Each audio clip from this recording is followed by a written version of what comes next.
Et bonjour à tous. Et bienvenue pour cette conférence sur la prospective mobilité 2040-2060 que nous organisons avec le CGEDD ici depuis les locaux de France Stratégie. Je voudrais d'abord profiter de cette occasion pour remercier le CGEDD de nous avoir associé à ce très beau projet. Vous verrez que c'est un travail de très grande ampleur, avec des remerciements particuliers pour Pierre-Alain Roche, qui a non seulement conduit les travaux, mais mené la coopération avec France Stratégie dans des conditions exemplaires et extraordinairement satisfaisantes et excitantes pour nous tous. On s'est tous projetés dans des avenirs avec des moyens de transport étonnants, inattendus, et c'est quelque chose qui cristallise depuis très très longtemps l'imaginaire. Il se trouve que le fait que la prospective se soit toujours volontiers tournée vers les questions des transports et des mobilités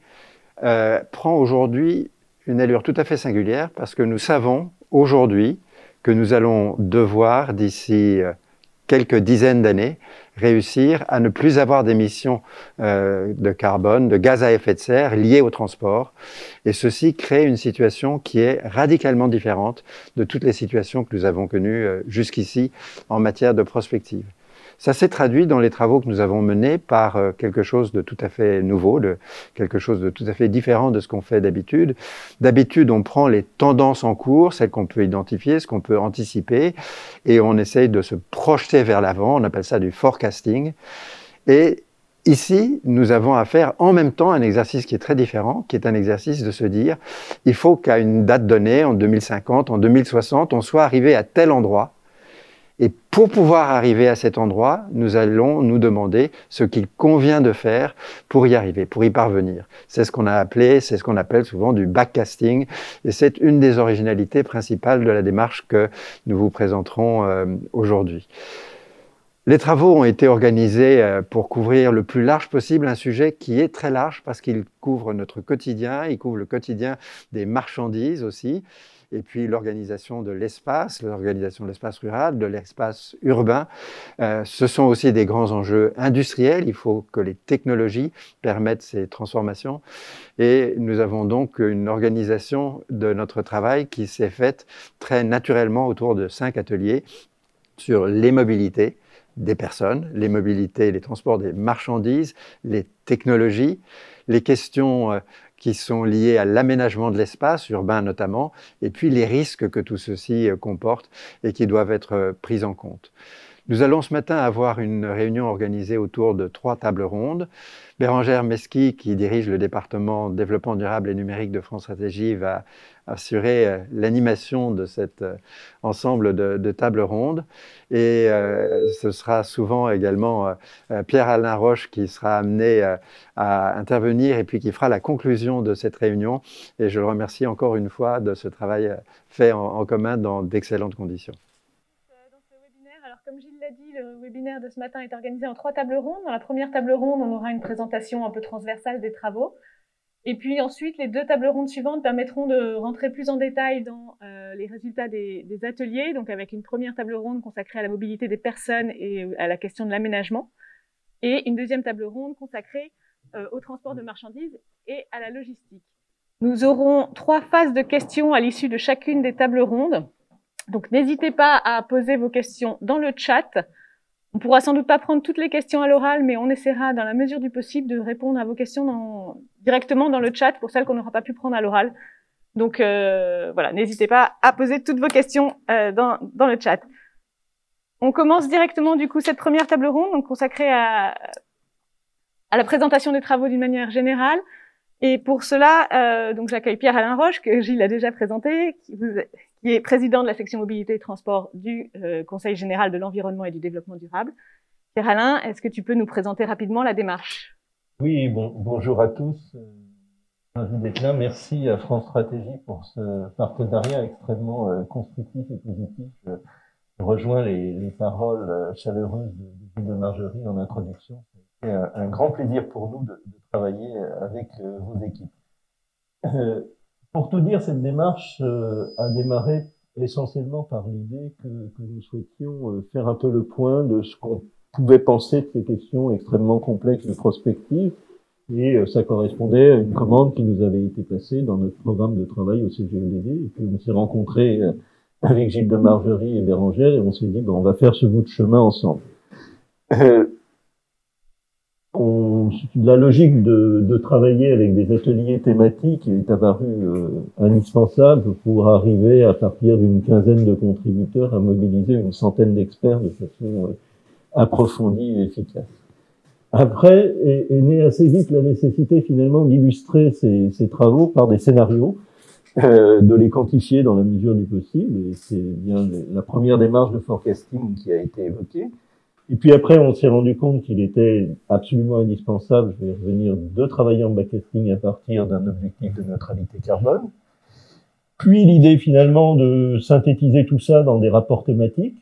Vous aurez en ligne à l'issue du webinaire un rapport complètement autonome sur chacun des sujets qui auront été abordés dans les ateliers.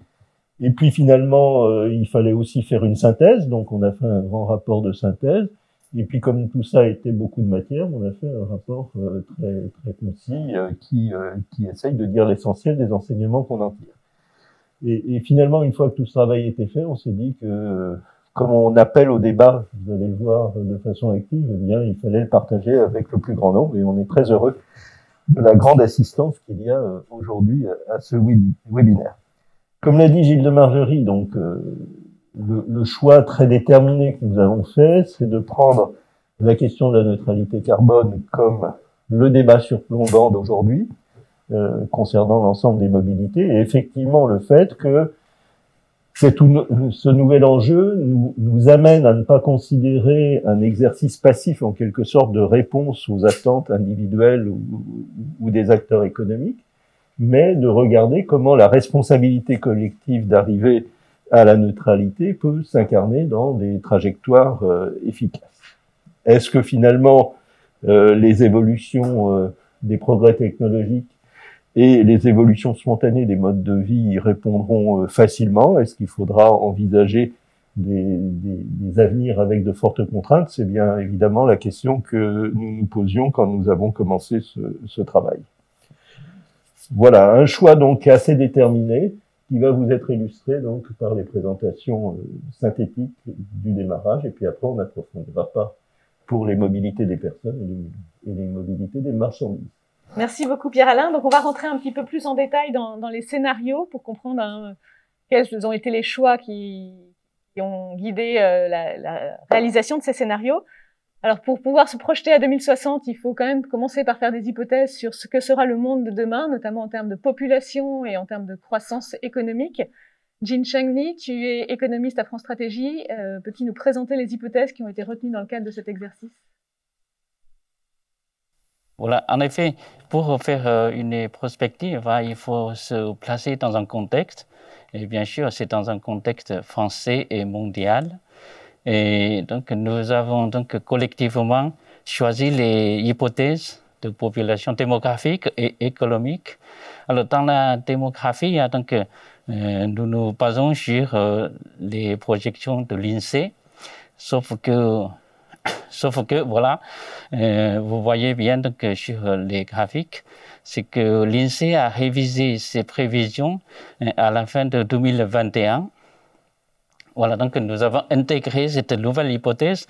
Comme vous pouvez constater, donc, dans les 30 ans et 20 ans à venir, l'incertitude montre bien que la démarche prospective se base sur les scénarios. Et dans la projection donc, de l'INSEE, on a quand même une tendance très lourde, c'est la démographie, c'est le vieillissement de la population française. En effet, ce n'est pas seulement un phénomène français, c'est aussi un phénomène européen et mondial. La slide suivante. Alors, donc, la slide suivante, ça concerne aussi donc l'économie. Comment nous plaçons dans un contexte général. Nous prenons donc l'hypothèse du corps, donc Conseil d'orientation des retraites de la version 2021 qui intègre les impacts de la crise de la pandémie Et donc, cette hypothèse-là, donc tous nos scénarios de prospective sont placés dans ce contexte macroéconomique. Bien sûr, dans la démarche, on prend aussi donc, les développements économiques des pays européens et mondiaux. Merci beaucoup. Merci beaucoup, Jinsheng. Donc, un vieillissement de la population et puis une croissance qui quand même s'avère assez soutenue. Alors, du coup, on va avoir maintenant une petite présentation en vidéo des scénarios qui ont été retenus. Et donc, la présentation est faite donc, en vidéo par Alain Sauvant, qui est membre permanent du CGEDD et directeur de l'autorité de la qualité des services dans les transports. Bonjour, donc Alain Sauvant, je suis ravi d'être avec vous, mais à distance. Et donc, je voulais vous présenter les 7 scénarios de prospective des mobilités. 5 de ces scénarios sont en forecasting, c'est-à-dire que, en gros, on part de la situation actuelle et puis on la fait avancer de manière incrémentale.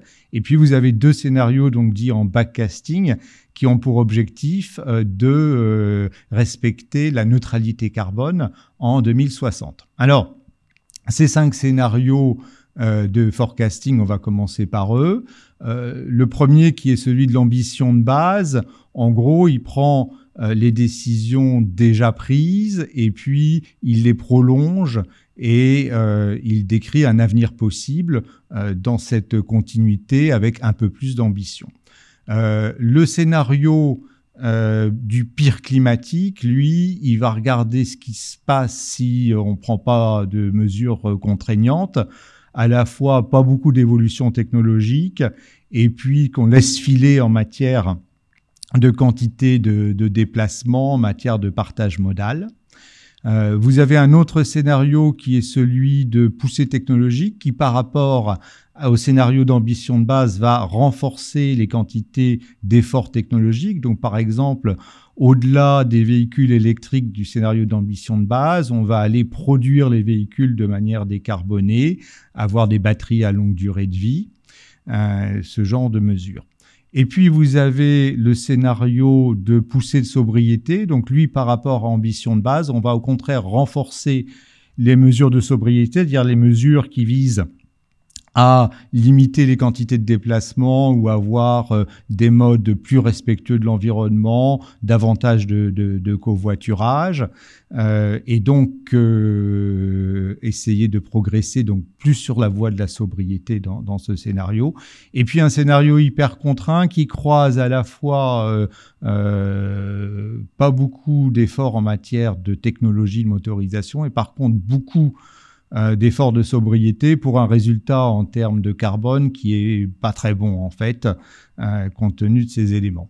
Et puis vous avez à droite 2 scénarios de backcasting, donc qui sont tels qu'on arrive à atteindre la neutralité carbone des mobilités. L'un avec une technologie assez ambitieuse, l'ensemble des améliorations technologiques auxquelles on peut penser, et donc des efforts de sobriété significatifs, mais relativement faisables, et qui est donc le pari technologique. Et puis un autre qui serait le cas de figure où on n'arriverait pas à avoir tous les efforts technologiques auxquels on pourrait penser. On en ferait quand même beaucoup, mais pas tous. Et à ce moment-là, il faudrait des efforts en matière de sobriété beaucoup plus forts. Et c'est pour ça qu'on l'a baptisé pari sociétal. Alors, une des originalités de notre démarche, c'est d'avoir regardé l'empreinte carbone de manière complète, c'est-à-dire pas simplement les émissions directes des moteurs, mais aussi l'empreinte des véhicules, l'empreinte des infrastructures, l'effet aussi de l'avion et des bateaux internationaux, et puis tous les gaz à effet de serre, y compris la vapeur d'eau dans l'avion. Et ce qu'on voit sur le graphique, c'est que quand on met tout ça bout à bout, finalement, on arrive à 2 fois plus d'émissions dans le secteur des transports que les seules émissions directes, un peu moins de 300 millions de tonnes de CO2 en 2017. Et quand on compare avec ce qu'il faudrait en matière de neutralité carbone, 51 millions de tonnes, on voit qu'il faut en gros diviser par 6, qui est quand même quelque chose de très contraignant et pour lequel on n'arrivera pas uniquement par des progrès technologiques. Alors, à l'issue de ces scénarios, on reviendra dessus dans les présentations voyageurs et marchandises. On obtient à la fois des indications sur les quantités de trafic, les voyageurs kilomètres, les tonnes kilomètres, des indications aussi sur le report modal et puis sur les questions de covoiturage, de mode doux, et puis également les gaz à effet de serre. Et vous constatez que dans les deux scénarios de neutralité, l'objectif global des 51 millions de tonnes de CO2 est effectivement tenu. Voilà, je vous remercie et je vous repasse l'antenne.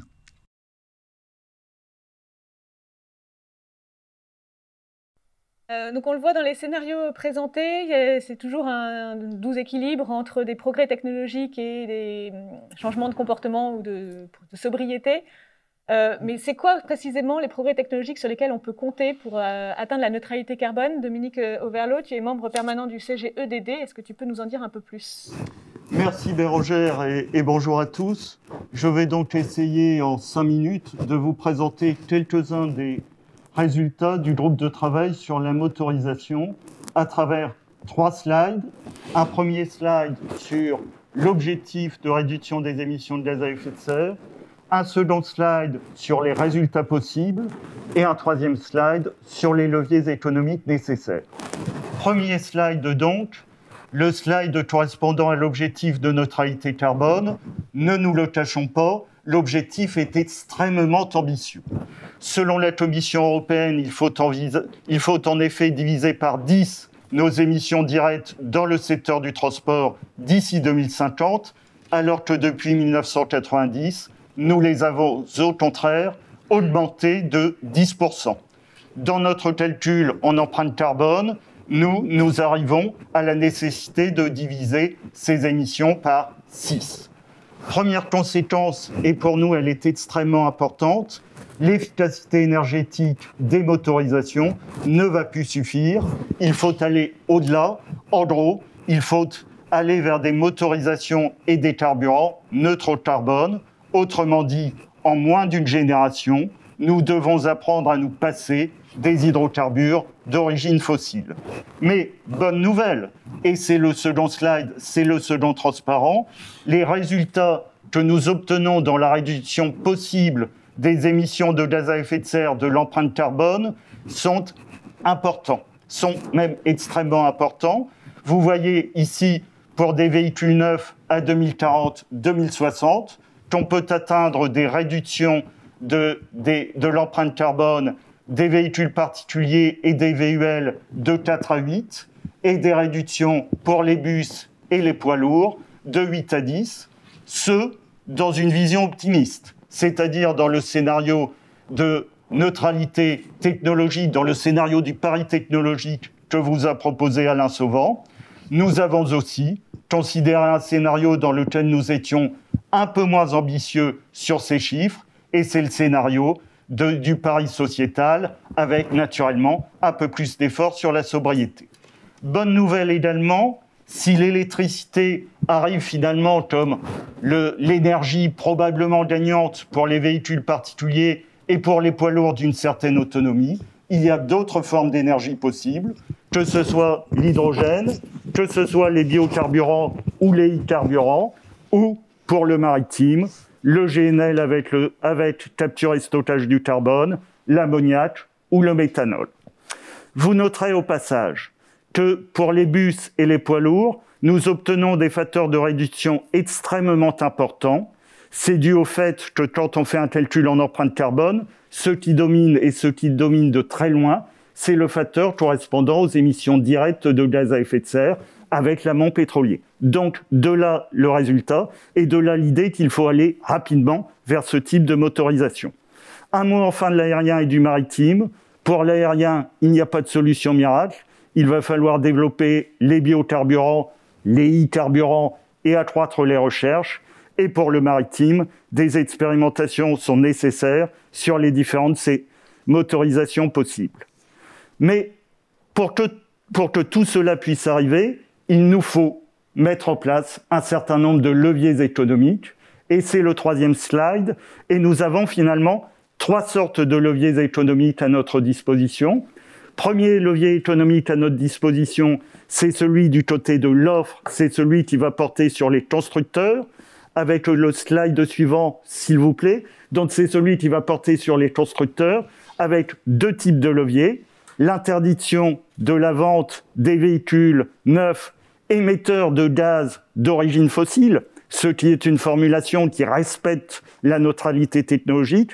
Donc cette interdiction des ventes à une date donnée, et en parallèle, la réduction des émissions grâce aux normes d'émissions européennes. Ça, c'est le côté de l'offre.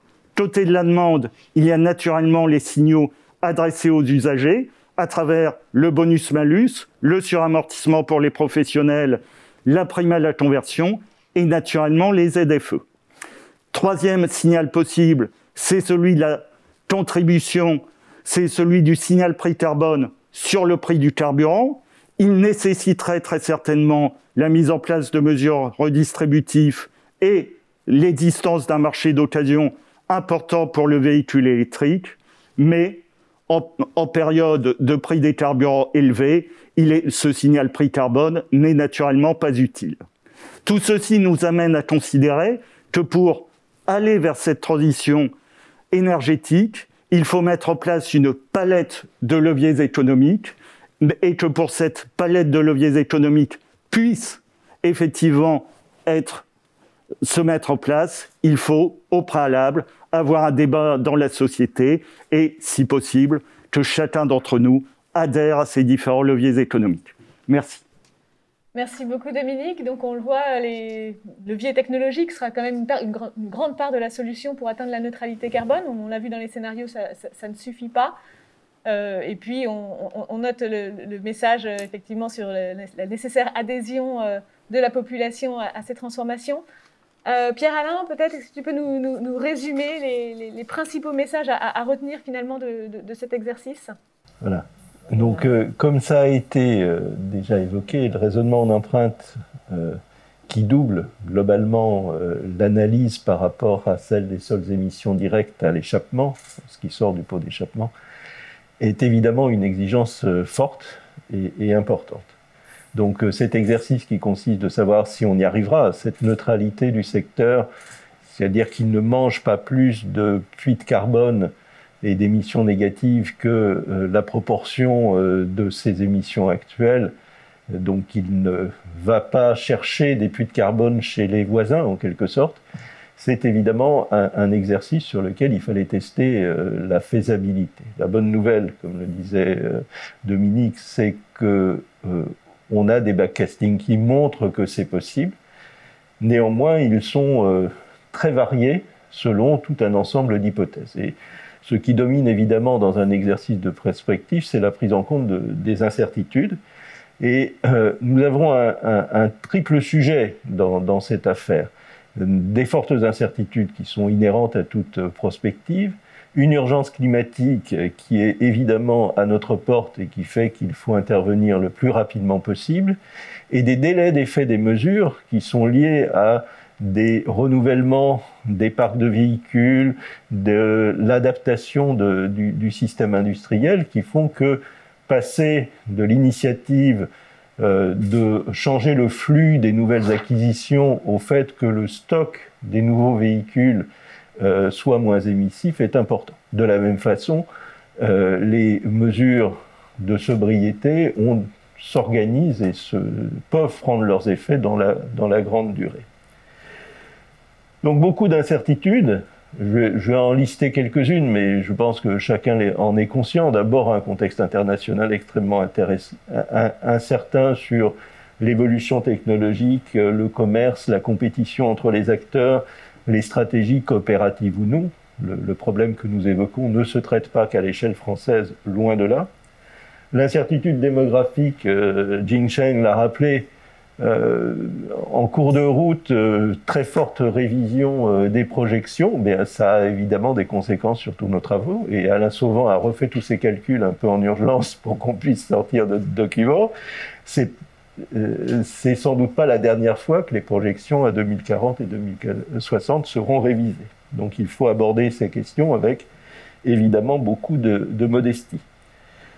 Des incertitudes très fortes sur les performances, Ce que Dominique Overlo nous a présenté, c'est une vision positive et optimiste de ce que la technologie peut apporter, mais rien de tout cela n'est absolument assuré, et notamment lorsqu'il s'agit de technologies tout à fait innovantes. L'incertitude sur les comportements de sobriété, dont on va voir qu'ils sont extrêmement importants. On voit se dessiner des dynamiques sur les mobilités actives, marche vélo très intéressantes. On a des objectifs de développement très importants dans ce domaine. Jusqu'où est-ce qu'on ira réellement? Ça n'est pas si évident. Le télétravail a des effets complexes. Les cycles courts de consommation, l'évolution des modes de consommation, l'engouement actuel pour une livraison immédiate d'objets de petite taille et l'absence de massification de ces livraisons, toutes ces tendances que l'on constate sont des incertitudes pour l'avenir qui vont dans un sens ou dans l'autre. La soutenabilité du modèle économique des transports collectifs. Les transports collectifs jouent un rôle tout à fait considérable dans l'économie des émissions de gaz à effet de serre, et donc leur soutenabilité est évidemment essentielle, et bien entendu, comme l'a dit Dominique, notre capacité à internaliser ces effets environnementaux en signaux économiques adaptés. Donc cette question de la prise en compte de l'incertitude, c'est un des rapports, en fait c'est le 6e atelier qui travaille sur cette question qui a travaillé sur cette question de l'articulation. En quelques mots, cette décision en avenir très incertain, elle est fondée sur 2 logiques tout à fait naturelles. La première, c'est qu'il y a des options très robustes, des signaux dans lesquels on est sûr que l'on ne se trompe pas et qui sont essentiels pour arriver au résultat. Et puis, il y a des paris nécessaires, des paris sur la technologie, mais aussi beaucoup des paris sur la dynamique d'évolution des pratiques qui doivent se développer. Slide suivante. Diapositive suivante, pardon. Donc je ne vais pas revenir sur le scénario du pire climatique, ni le scénario hyper contraint. Ils ne sont pas très attirants, ni l'un ni l'autre. Ils ont des piètres résultats environnementaux, économiques et sociaux. Malheureusement, on ne peut pas les exclure. Et en ne les excluant pas, il faut savoir que ces écueils existent, l'écueil de l'inaction et l'écueil de la maladresse dans l'action. C'est un peu Charybde des Scylla, il vaut mieux savoir que les écueils existent pour naviguer en les évitant. Donc ce slide présente l'effet d'un scénario robuste, et on y reviendra dans les voyageurs, je ne vais pas le détailler complètement, mais grosso modo, ce scénario robuste d'ambition de base, la bonne nouvelle, c'est qu'il assure déjà à lui seul les 2/3 des chemins. Et quand on l'analyse, il a les 3/4 des bénéfices qui sont liés au progrès de la modernisation, mais un quart qui est lié à l'amélioration de la sobriété. On y reviendra en détail dans la prochaine table ronde. Donc ce dernier quart de sobriété, d'abord massifier autant que possible les déplacements des personnes, covoiturage, transport en commun, développer les modes doux, ça ce sont des parties très significatives et importantes, le télétravail, des incertitudes, on y reviendra, et l'aménagement, ça fera l'objet d'une présentation de tout à l'heure, des enjeux majeurs, mais dont les impacts sont de très long terme. Toujours l'histoire du stock et du flux, on l'a sur les flottes de véhicules, mais on l'a évidemment aussi encore plus en matière d'aménagement et d'urbanisme. La slide suivante. Donc on aboutit aux 2 backcastings qui ont été présentés. Cette diapositive les met en regard. Grosso modo, la partie qui joue plus sur les comportements et le schéma en bleu, et la partie qui joue plus sur la technologie est en rouge. En rouge, grosso modo, une croissance de 1% par an des mobilités est aisément compensée pour atteindre à neutralité carbone par une performance tout à fait exceptionnelle et remarquable en matière de technologie. En bleu, on a des performances technologiques beaucoup plus modestes, mais cela suppose d'être à une stabilité de la mobilité pour atteindre le même résultat. Ce qui est commun aux deux scénarios, c'est que de toute façon, il n'y a pas de solution sans améliorer la densité d'usage des véhicules, de les mutualiser, de les remplir mieux, d'organiser du report modal. Toutes ces dimensions de meilleur usage de la mobilité, indépendamment de sa quantité et de sa motorisation, est essentielle. Entre ces deux scénarios, tout est possible, évidemment. Cela cerne en quelque sorte un champ du possible. Donc on est très loin de l'idée que la technologie pourra tout résoudre. On est très loin de l'idée que seule la sobriété répondra à l'enjeu. Il n'y a qu'un panachage des solutions qui y parviendra. Slide suivante. Voilà, donc pour y parvenir, les transformations d'usage sont très importantes. On le voit déjà rien que pour les mobilités, le passage à l'électricité pour les usages de véhicules légers, c'est déjà pas facile. Alors, raison de plus lorsqu'on va toucher les questions d'usage de pratiques de sobriété. Donc, par rapport à ces évolutions d'une mobilité autrement, il y a beaucoup de changements de posture actuels, notamment des nouvelles pratiques permises par le numérique, avec une jeunesse extrêmement consciente de ces difficultés, et donc des points qui sont importants. Deuxième point, c'était le propos de Dominique. Pour aller plus vite et plus fort, ce qui est indispensable pour répondre à l'ampleur des besoins et à l'urgence, il faut des signaux économiques adaptés. Ça n'est pas facile, il faut qu'ils soient compris, il faut qu'ils soient adaptés. De ce point de vue-là, la diversité des univers de choix des personnes est extrêmement importante et toute maladresse dans la mise en place de ces mesures est vouée à l'échec. Le dernier point, ça a déjà été évoqué par Dominique et je pense que ça reviendra dans tous nos débats. Ceci n'est possible que par un engagement collectif. Ça n'est pas simplement l'idée qu'il faudrait qu'il y ait une acceptabilité de la population. C'est pas du tout ça. Il faut qu'il y ait un engagement de nous tous pour y parvenir. Et donc pour ça, il faut que les sujets soient sur la table. C'est notamment le sens de notre modeste contribution à poser quelques éléments du débat dans ce premier échange. Merci à vous. Merci beaucoup Pierre-Alain. Donc on a quelques temps maintenant pour des questions. Alors il y en a déjà quelques-unes en ligne.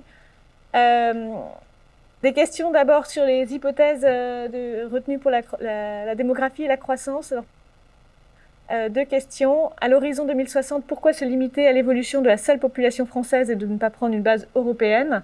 Et puis, deuxième question, est-il raisonnable d'avoir une forte croissance économique associée à une décroissance démographique progressive?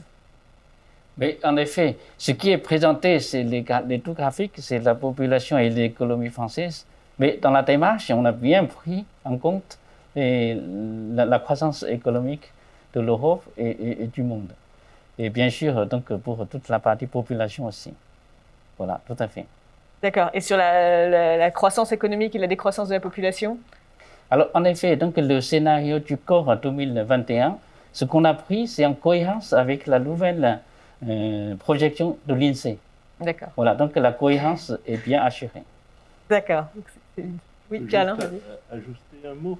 En fait, ce qui est assez original finalement par rapport à ce qu'on connaissait antérieurement, c'est que ces facteurs sont un peu masqués par les deux grandes incertitudes de la technologie et des usages. C'est-à-dire que, bien entendu, il y a ces déterminants un peu de base qui sont la démographie et l'économie, mais en fait, le résultat va dépendre de dispositions, de façons de faire qui font que les gens ne sont pas des automates, c'est-à-dire qu'ils ne répondent pas aux signaux économiques d'une façon unifiée. Et donc, en fait, la grande source d'incertitude, elle est liée à l'évolution collective que nous aurons de nos comportements. Tout à fait. En effet, le rôle le plus important, c'est la technologie et la sobriété, bien sûr, sur la base de la croissance économique et démographique. Merci beaucoup. Alors, une question pour Dominique sur les outils. Est-ce que l'augmentation du prix de l'énergie aujourd'hui au niveau international peut aider à faire admettre le besoin de sortir l'économie du carbone ou des hydrocarbures en l'occurrence? Ma réponse va comporter bien évidemment un paradoxe. Bien entendu, toute augmentation du prix des carburants va dans le bon sens pour la réduction de l'utilisation des carburants d'origine fossile. Par contre, il faut, et c'est le souci actuel naturellement, éviter que cette augmentation du prix des carburants ne soit pas supportable par la population française. Donc, de là toute la difficulté d'essayer de concilier un signal prix carbone, si on en veut un, et une augmentation du prix des carburants qui peut être extrêmement importante et pas supportable par la population française.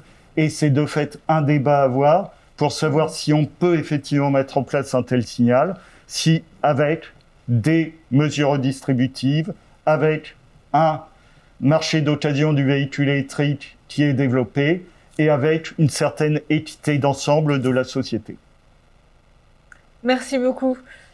J'ai encore quelques questions sur le cadre général de l'exercice et notamment une question qui me fait penser qu'on n'a peut-être pas suffisamment présenté l'originalité de la démarche en neutralité complète. Puisque quelqu'un me dit pourquoi raisonner à un horizon de neutralité 2060 alors que la stratégie nationale bas carbone vise une neutralité carbone des transports terrestres pour 2050. Oui, comme ça a été rappelé, on n'est pas sur le même périmètre que les calculs à échéance 2030 ou 2050 qui sont ceux des documents des politiques actuelles. Donc en fait, on se donne un objectif à peu près double par rapport à la simple émission, pas tout à fait par rapport au périmètre de la LOM ou au périmètre français, mais disons, on est beaucoup plus ambitieux en empreinte et donc avec des effets d'inertie qui sont là aussi beaucoup plus importants. Quand il s'agit d'avoir des véhicules dont la durée de vie est de 400 000 km pour modifier leur empreinte à la construction et à la déconstruction, on est sur un exercice qui effectivement est très différent de simplement assurer une conversion énergétique de la motorisation. Donc on s'est donné une ambition beaucoup plus importante que tous les documents qui existent jusqu'à présent, tout à fait d'ailleurs dans l'esprit de ce que le HCC a préconisé, hein, on est tout à fait dans cette dynamique-là. Mais on s'est donné des jalons qui sont 2040 et 2060. Vous trouverez dans les documents aussi des informations sur 2030, 2050, bien entendu. Merci beaucoup. Et du coup, alors deux autres questions effectivement sur le cadre retenu aussi. Tu voulais compléter, Dominique, vas-y. Juste un point pour compléter. Nous avons effectivement cherché à décliner les recommandations du Haut Conseil pour le climat en prenant l'aérien international et le maritime international qui sont parmi les secteurs du transport les plus difficiles à décarboner. Donc de là un peu plus de temps par rapport à l'objectif qui est retenu dans la loi. On s'est laissé un peu de marge. Ok. Et du coup, donc sur le cadre qu'on a retenu, j'ai aussi des questions. Donc on regarde essentiellement le carbone. Il y a quelqu'un qui nous demande pourquoi ne se limiter au carbone et ne pas aborder les autres limites planétaires, ressources minérales notamment.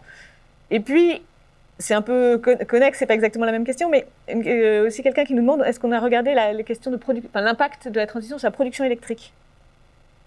Alors, sur la production électrique, on n'a pas refait le travail de RTE, c'est-à-dire qu'on s'est basé sur les indications des différents scénarios qui étaient réalisés en termes de production et de distribution.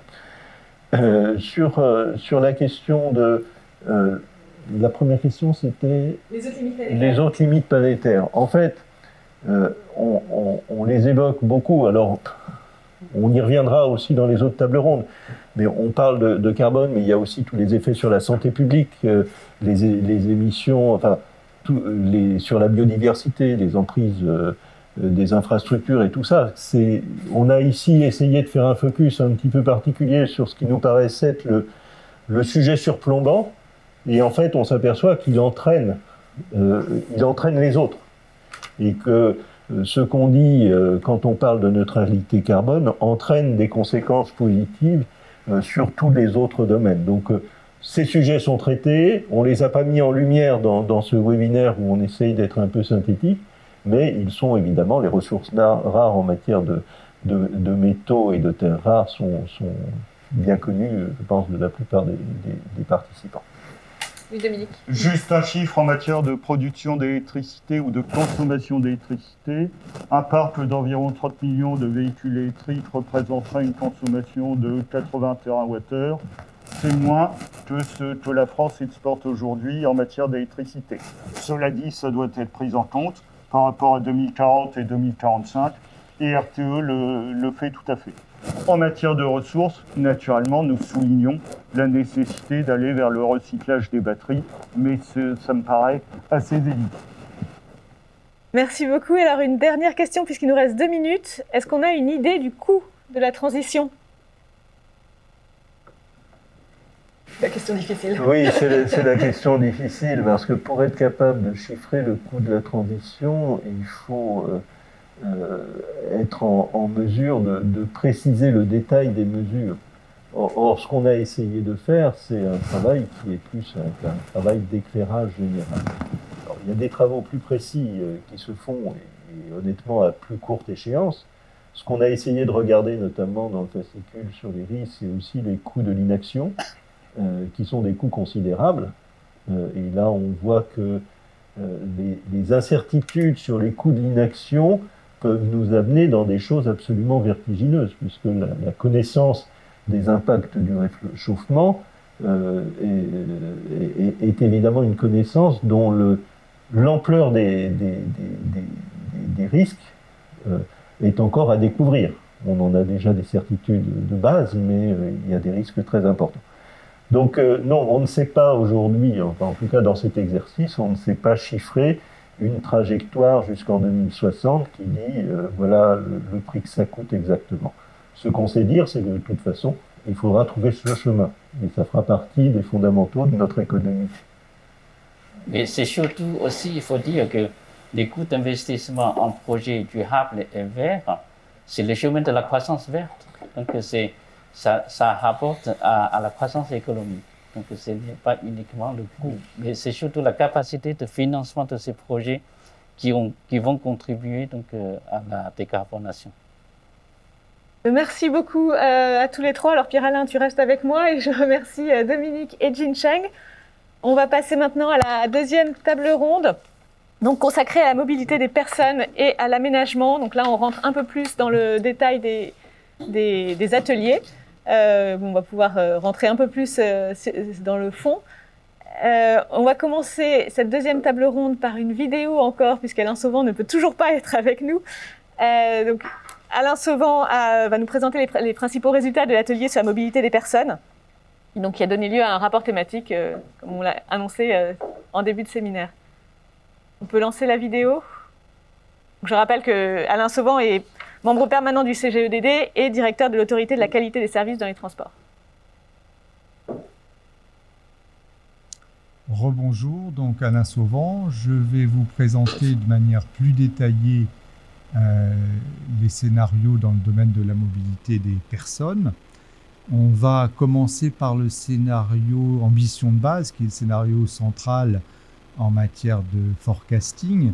Et on voit dans ce scénario qu'il y a des mesures à la fois d'amélioration des motorisations, d'une part, et puis des mesures de sobriété. En gros, les mesures d'amélioration des motorisations, alors ça peut être les voitures électriques, les camions électriques, les avions au biocarburant par exemple, font à peu près 3/4 des progrès en matière de réduction du carbone. Et puis vous avez 1/4 des progrès qui est lié à des actions de sobriété. Donc, quelles sont ces actions de sobriété des déplacements ? Vous avez le sujet du renforcement des modes de transport collectif dans les grandes villes, notamment dans le cœur des grandes villes et leurs banlieues. Également le renforcement du covoiturage, alors plutôt dans des banlieues plus éloignées ou dans le monde rural. Vous avez aussi les progressions des modes doux, donc en particulier le vélo, avec des pistes cyclables plus continues, plus sécurisées. Vous avez aussi le renforcement d'un certain nombre d'acquis, ou en tout cas d'habitudes qui ont été prises dans le cadre de la crise sanitaire. Donc par exemple, le renforcement du télétravail, de téléprocédures, télémédecine. Voilà, alors à dose modérée, de l'ordre de 1 ou 2 fois par semaine pour ceux qui le peuvent. Peut-être un peu plus si, avec les progrès des télécommunications, on peut aller un petit peu plus loin.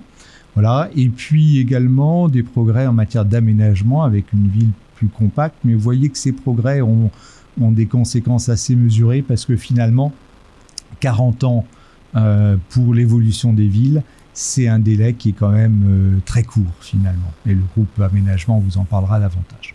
Alors quand on regarde les mesures de sobriété des mobilités, vous voyez que il y a celles sur les remplissages des véhicules où en gros on passe dans le meilleur des cas de 1,4 personnes en milieu urbain aujourd'hui à peu près 3,3.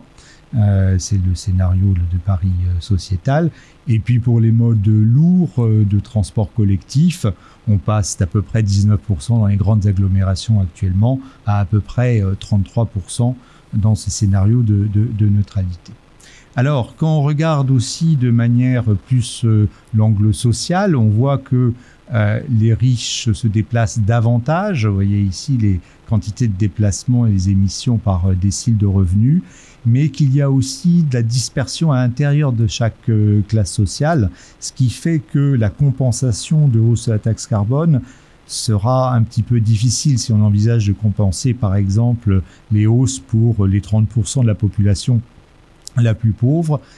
Cette dispersion fait que ce sera difficile de cibler très précisément ces compensations. C'est en tout cas une difficulté importante.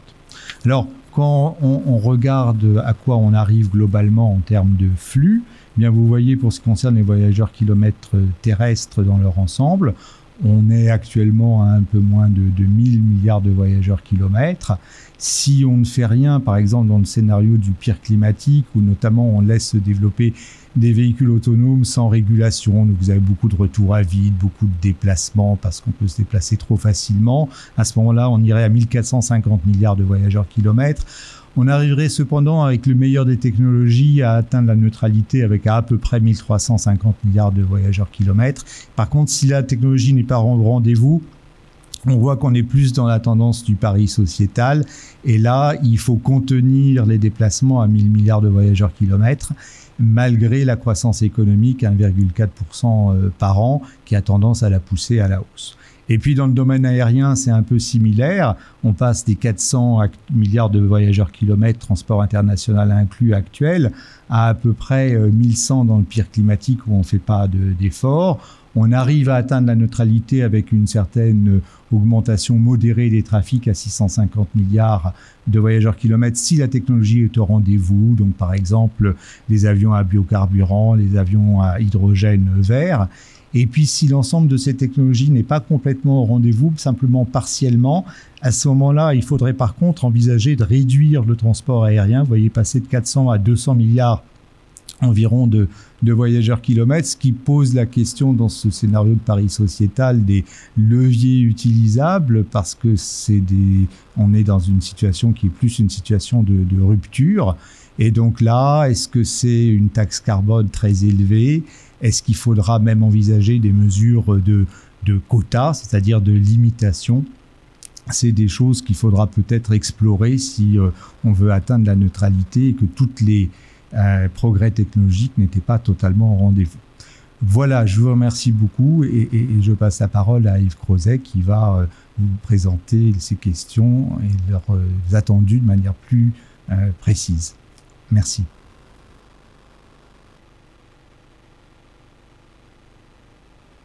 Voilà, Alain Sauvant a fait directement la transition avec la prochaine vidéo. Donc nous avons une deuxième vidéo toujours sur ces sujets de la mobilité des personnes enregistrée par Yves Crozet, donc qui a présidé l'atelier sur la mobilité et qui est professeur émérite à Sciences Po Lyon et au laboratoire aménagement, économie et transport, donc spécialiste de ces questions de mobilité. On peut lancer la deuxième vidéo, s'il vous plaît. Bonjour à tous. Après la présentation d'Alain Sauvant et les différents scénarios qui ont été établis, je voudrais faire un zoom sur la question de la mobilité des voyageurs et plus particulièrement sur la question de la sobriété. Alain Sauvant nous a bien expliqué qu'il y avait deux leviers majeurs pour les politiques publiques, le levier de la technologie et le levier des comportements. Et les comportements, c'est principalement la sobriété, le report modal, la réduction de la demande, l'augmentation du taux de remplissage. Qu'est-ce que c'est que la sobriété d'ici à 2060? Eh bien, on va regarder sur la première slide où l'on s'aperçoit que les trafics ne diminuent pas. Sobriété, ça ne veut pas dire tout le monde reste à la maison. Sobriété, ça veut dire la croissance des trafics reste modérée par rapport à ce qu'elle était, notamment à la fin du XXe siècle. Et vous voyez que selon les scénarios, la croissance est de 20 à 40% par an pour le scénario du pire climatique, mais 20% par an, c'est quelque chose qui est à peu près réalisé à moitié par la croissance démographique et l'autre moitié par la croissance du produit intérieur brut. Il n'y a qu'un seul scénario, le scénario du pari sociétal, où là, la mobilité terrestre n'augmente pas pendant une cinquantaine d'années. C'est pour cela d'ailleurs que c'est un scénario en backcasting. Est-ce que c'est possible, cette relative stabilité de la mobilité des voyageurs? Eh bien, la slide 2 va nous montrer que oui, pour ce qui est de la mobilité terrestre. Vous avez ici 3 courbes qui vous donnent l'évolution des voyageurs kilomètres par mode de transport en France depuis le début des années 1990. Tout en haut, vous avez l'automobile qui est passé par un plafond, le fameux pic car, au début des années 2000, un peu moins de 11 000 voyageurs kilomètres par an et par habitant, et depuis une baisse puis une stabilisation. On observe tout en bas dans la courbe verte aussi un pic rail, c'est-à-dire que le trafic ferroviaire, lui, n'augmente pas. On peut penser que le report modal sera plus fort et que ce trafic pourrait augmenter puisqu'il est très peu émetteur de CO2. Le problème, par contre, c'est le transport aérien où vous voyez que depuis une trentaine d'années, la progression est très forte. Là, c'est l'échelle de droite, comme pour le transport ferroviaire. On démarre à peu près 1000 et quelques kilomètres par an et par habitant et on termine 30 ans plus tard avec presque 3000 kilomètres par an et par habitant. Il s'agit ici uniquement des résidents français. On n'a pas mis l'ensemble du trafic aérien des aéroports, comme dans l'étude CGEDD France Stratégie. Donc, pour que les voyageurs kilomètres progressent relativement peu, voire très peu, c'est possible, puisque le trafic automobile qui fait 85% du trafic total motorisé est aujourd'hui déjà relativement stable par habitant.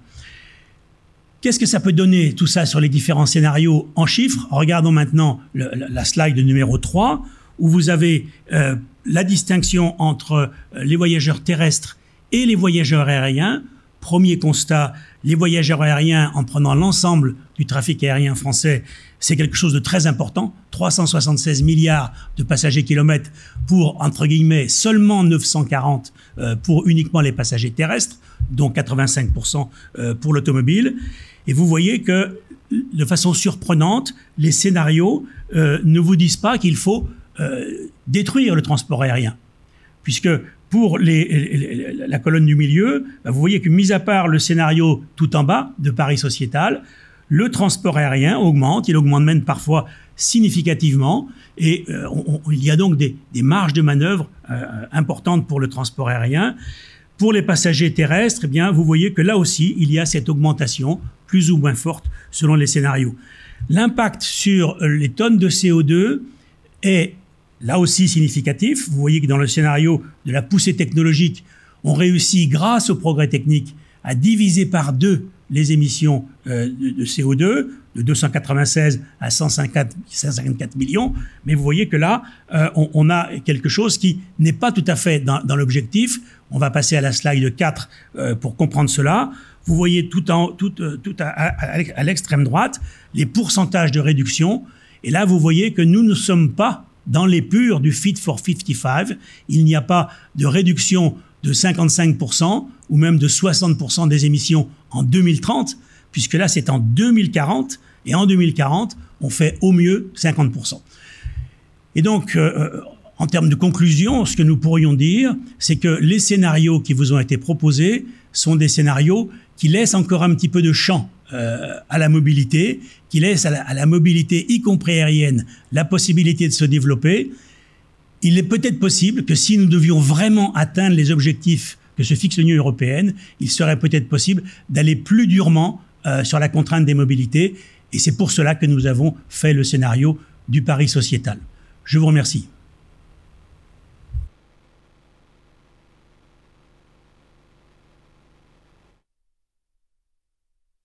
Merci beaucoup. Alors peut-être une précision sur la vidéo d'Yves Crozet. À un moment, il a parlé d'évolution des voyageurs kilomètres en parlant d'une évolution de 20% par an. Il s'agissait bien évidemment, ou de 40% par an. Il s'agissait bien d'une évolution sur 40 ans, ce qui fait quand même plutôt de l'ordre de 0,5 à 1% par an, ce qui est déjà important. Alain Sauvant nous l'a dit, la question de l'aménagement, ça est aussi un des déterminants forts de la mobilité des personnes. Et donc, dans les travaux de la prospective, on a eu un atelier consacré à ces questions d'aménagement.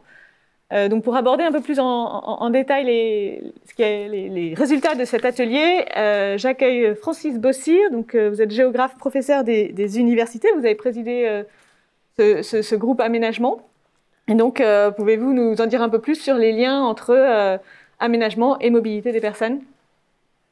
Eh bien, oui, je vais le faire. Bonjour à toutes et tous. Alors, une très courte introduction en forme de constat, puis je céderai la parole à Pascal Hornoung, qui a rédigé ce rapport de ce groupe. Alors, la question qui nous est posée dans ce groupe, c'est au fond assez simple. À échéance d'une génération, sous quelle forme, au pluriel, à quelle hauteur, l'aménagement des territoires peut-il apporter sa contribution à une mobilité décarbonée, mais également une mobilité non carbonée? Alors, quand on aborde la question sous cet angle, les réponses sont déjà connues. La réponse théorique est connue de longue date. On joue sur les distances et on joue sur la structuration des flux. En réduisant les distances géographiques entre les différentes ressources, finalement, de la vie économique et de la vie sociale ou sociétale, on favorise les déplacements non motorisés, c'est-à-dire a priori non carbonés. Et en jouant sur la structuration des flux, on offre effectivement une chance au transport collectif et à tous les modes participatifs qui ont émergé au cours de la dernière décennie, comme le covoiturage. Donc, cette question est connue et l'éventail des solutions, effectivement, est également connu. Mais il faut dire à ce stade, et c'est une liaison avec ce qu'on vient d'entendre dans la bouche d'Alain Sauvant et de Yves Crozet, c'est que la mobilité qui résulte des formes est en étroite interaction, en profonde interaction avec des comportements et des pratiques de mobilité. C'est-à-dire qu'avec la vie de la société, avec des systèmes de valeurs et finalement avec un ensemble de contraintes. Donc on peut difficilement dissocier les deux et il faut garder toujours ça à l'esprit. Alors quel est le constat? Le constat du dernier demi-siècle, c'est effectivement que la réalité tourne le dos à ces principes. Elle a largement tourné le dos à ces principes. D'un mot, puisqu'on n'a pas trop le temps, la vitesse a remplacé la proximité, l'individuel a remplacé le collectif. Voilà, si on peut résumer. Ça, c'est 50 années, au moins 50 années. Donc c'est une dynamique solidement installée. Et c'est ça le défi de ce groupe aménagement. Ce défi, c'est comment renverser, comment transformer cette tendance. Alors, la réflexion prospective qu'on a menée, c'est articulée autour de 3 axes, en fait. Que faire? Et là, comment agir sur ces formes? On va dire, les solutions ne sont pas inédites, il faut les rappeler et voir leur pertinence. Deuxièmement, qu'est-ce qu'on peut en attendre selon les différents scénarios qui ont été esquissés? Et enfin, comment y parvenir? Et c'est là, je crois, qu'on retombe sur une question récurrente, c'est une affaire de gouvernance. Voilà un petit peu les points que Pascal Hornoung va développer après cette introduction express. Merci beaucoup. Donc, du coup, Pascal Hornoung, vous êtes membre permanent du GEDD. Et donc, quels ont été les résultats plus précisément de ce groupe de travail? Merci de me donner la parole. Bonjour. Donc en fait, 3 questions posées. Que faire, comment et qu'en attendre? Que faire? On connaît déjà 2 grands modèles qui permettent de répondre à ce besoin de proximité et de compacité.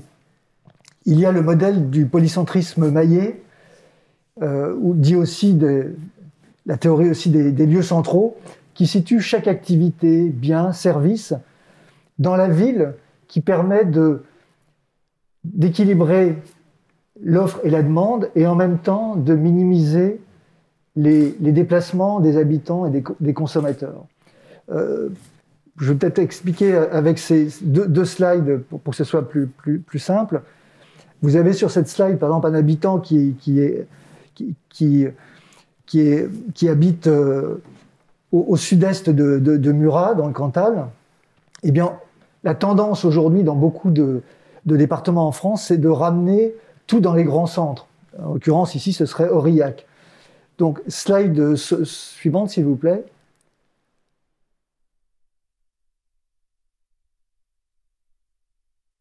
Ah, un petit problème en régie. Donc, voilà. Sur la slide suivante, le polycentrisme maillé, c'est finalement simplement le fait que cet habitant qui est au sud-est de Murat, eh bien, pour la plupart de ses besoins, il les satisfait en allant à Murat. Et puis, comme par exemple, acheter son pain ou sa viande ou faire ses courses d'alimentation. Lorsqu'il doit aller chez le dentiste, il va par exemple, c'est moins fréquent, il va à Saint-Flour. Et puis, pour des besoins encore plus rares, il va cette fois-ci à Aurillac. C'est ça, en fait, en quelques mots, le polycentrisme maillé. Et donc, ça conduit à avoir une hiérarchie de villes, des plus petites aux plus grandes, qui maillent l'espace. L'autre modèle, c'est celui de l'urbanisme en doigt de gant, qui localise ses activités et l'habitat aussi le long des grandes infrastructures de transport, en particulier de transport collectif, capacitaire. C'est un urbanisme que l'on trouve encore assez souvent dans les pays de l'Europe du Nord, par exemple en Allemagne, où le polycentrisme maillé a été étudié notamment dans les grandes plaines. Et puis, slide suivante s'il vous plaît, à Copenhague, au Danemark, où le plan d'urbanisme à grande échelle s'appelle tout simplement The Finger Plan. En cherchant des références peut-être un peu plus anciennes françaises, c'est notre modèle des préfectures et des sous-préfectures, et le plan Freycinet qui a connecté ces grandes villes et ces villes moyennes au chemin de fer. On propose, dans les travaux du groupe, de retrouver ces modes d'organisation en privilégiant du côté des plus petites villes, puisque je parlais d'une hiérarchie des petites villes aux grandes villes, donc du côté des plus petites villes, en privilégiant la constitution de gros bourgs d'environ 6 000 habitants à l'horizon 2040-2050. Pourquoi ce nombre? Eh bien, c'est parce que ça permet d'assurer la viabilité des commerces et des services. C'est aussi la ville du quart d'heure où on peut aller à la gare à pied. Et c'est enfin également la taille des bourgs allemands. Alors évidemment, quand je parle de 6 000 habitants, c'est un ordre de grandeur. C'est peut-être 4 000, voire 3 000 dans les territoires les moins denses, comme ce que je présentais tout à l'heure dans le Cantal, entre Murat, Aurillac et Saint-Flour. Et naturellement, il faut continuer la croissance dans les villes, en particulier dans les villes moyennes. Ensuite, comment faire? Comment faire effectivement pour installer ces organisations du territoire, alors que depuis des décennies, la lutte contre la périurbanisation, qui appelle finalement à peu près les mêmes solutions, a plutôt échoué. On a confondu sans doute compacité et densité, et pas assez écouté les attentes des gens en matière de logement abordable. Or, si on peut présenter la dernière slide, s'il vous plaît. Or, comme on le voit sur ce graphique, c'est en s'éloignant des centres urbains que l'on trouve du logement meilleur marché grâce à la voiture. Donc vous avez ici représenté sous forme de petits violons les distributions des prix des terrains, donc en allant de la gauche à la droite sur des aires urbaines qui sont de plus en plus peuplées. Bon, c'est quelque chose aussi que tout le monde connaît d'expérience. Ces gros bourgs de 6 000 habitants constituera un bon compromis entre la densité de l'habitat et la capacité à se loger à des prix raisonnables. Ils permettent de concilier la sobriété des déplacements et l'accès à des transports collectifs structurants. C'est aussi un confort de vie avec un premier niveau attractif de services et de commerce. Et puis, c'est encore du logement abordable. Mais cela nécessite quand même de restreindre les constructions et l'urbanisation des villages et des petits bourgs. L'un des freins à cette manière d'aménager le territoire est à rechercher dans la gouvernance des intercommunalités. Plusieurs lois ont certes permis, ces dernières années, d'avoir des EPCI de la bonne taille, en réduisant leur nombre à moins de 1500 aujourd'hui. S'est-on pour autant totalement libéré de la logique communale? Pas sûr. Il revient aux acteurs politiques de se pencher sur cette question, et il n'y a pas de solution unique. Cela pourrait passer par une modification du mode de scrutin, par une fusion de communes, ou encore en érigeant les EPCI en collectivités propres. Enfin, qu'en attendre? Compte tenu de l'existant, toute évolution ne peut se faire finalement qu'au rythme des constructions neuves, et c'est-à-dire qui est aujourd'hui de l'ordre de 1% du parc de logement en France, en faisant en sorte que les ménages candidats au périurbain s'installent plutôt dans des centres plus denses, tissus urbains plus denses, en leur offrant un meilleur accès aux ressources, aux services, pour leur permettre de diminuer leur distance de déplacement. On peut estimer ainsi que l'aménagement permettrait de réduire de 7,5% environ la mobilité à l'horizon 2050 et de presque 10% en 2060. Ces chiffres peuvent paraître faibles, mais en fait, ils ne feront que croître dans le temps. Et donc, il est vital d'installer le plus rapidement possible ce type de politique. On a aussi beaucoup parlé tout à l'heure du développement de la voiture, hein, qu'on peut encore avoir aussi, grâce aux avancées technologiques, on peut encore avoir une croissance du trafic. On voulait quand même souligner à un moment que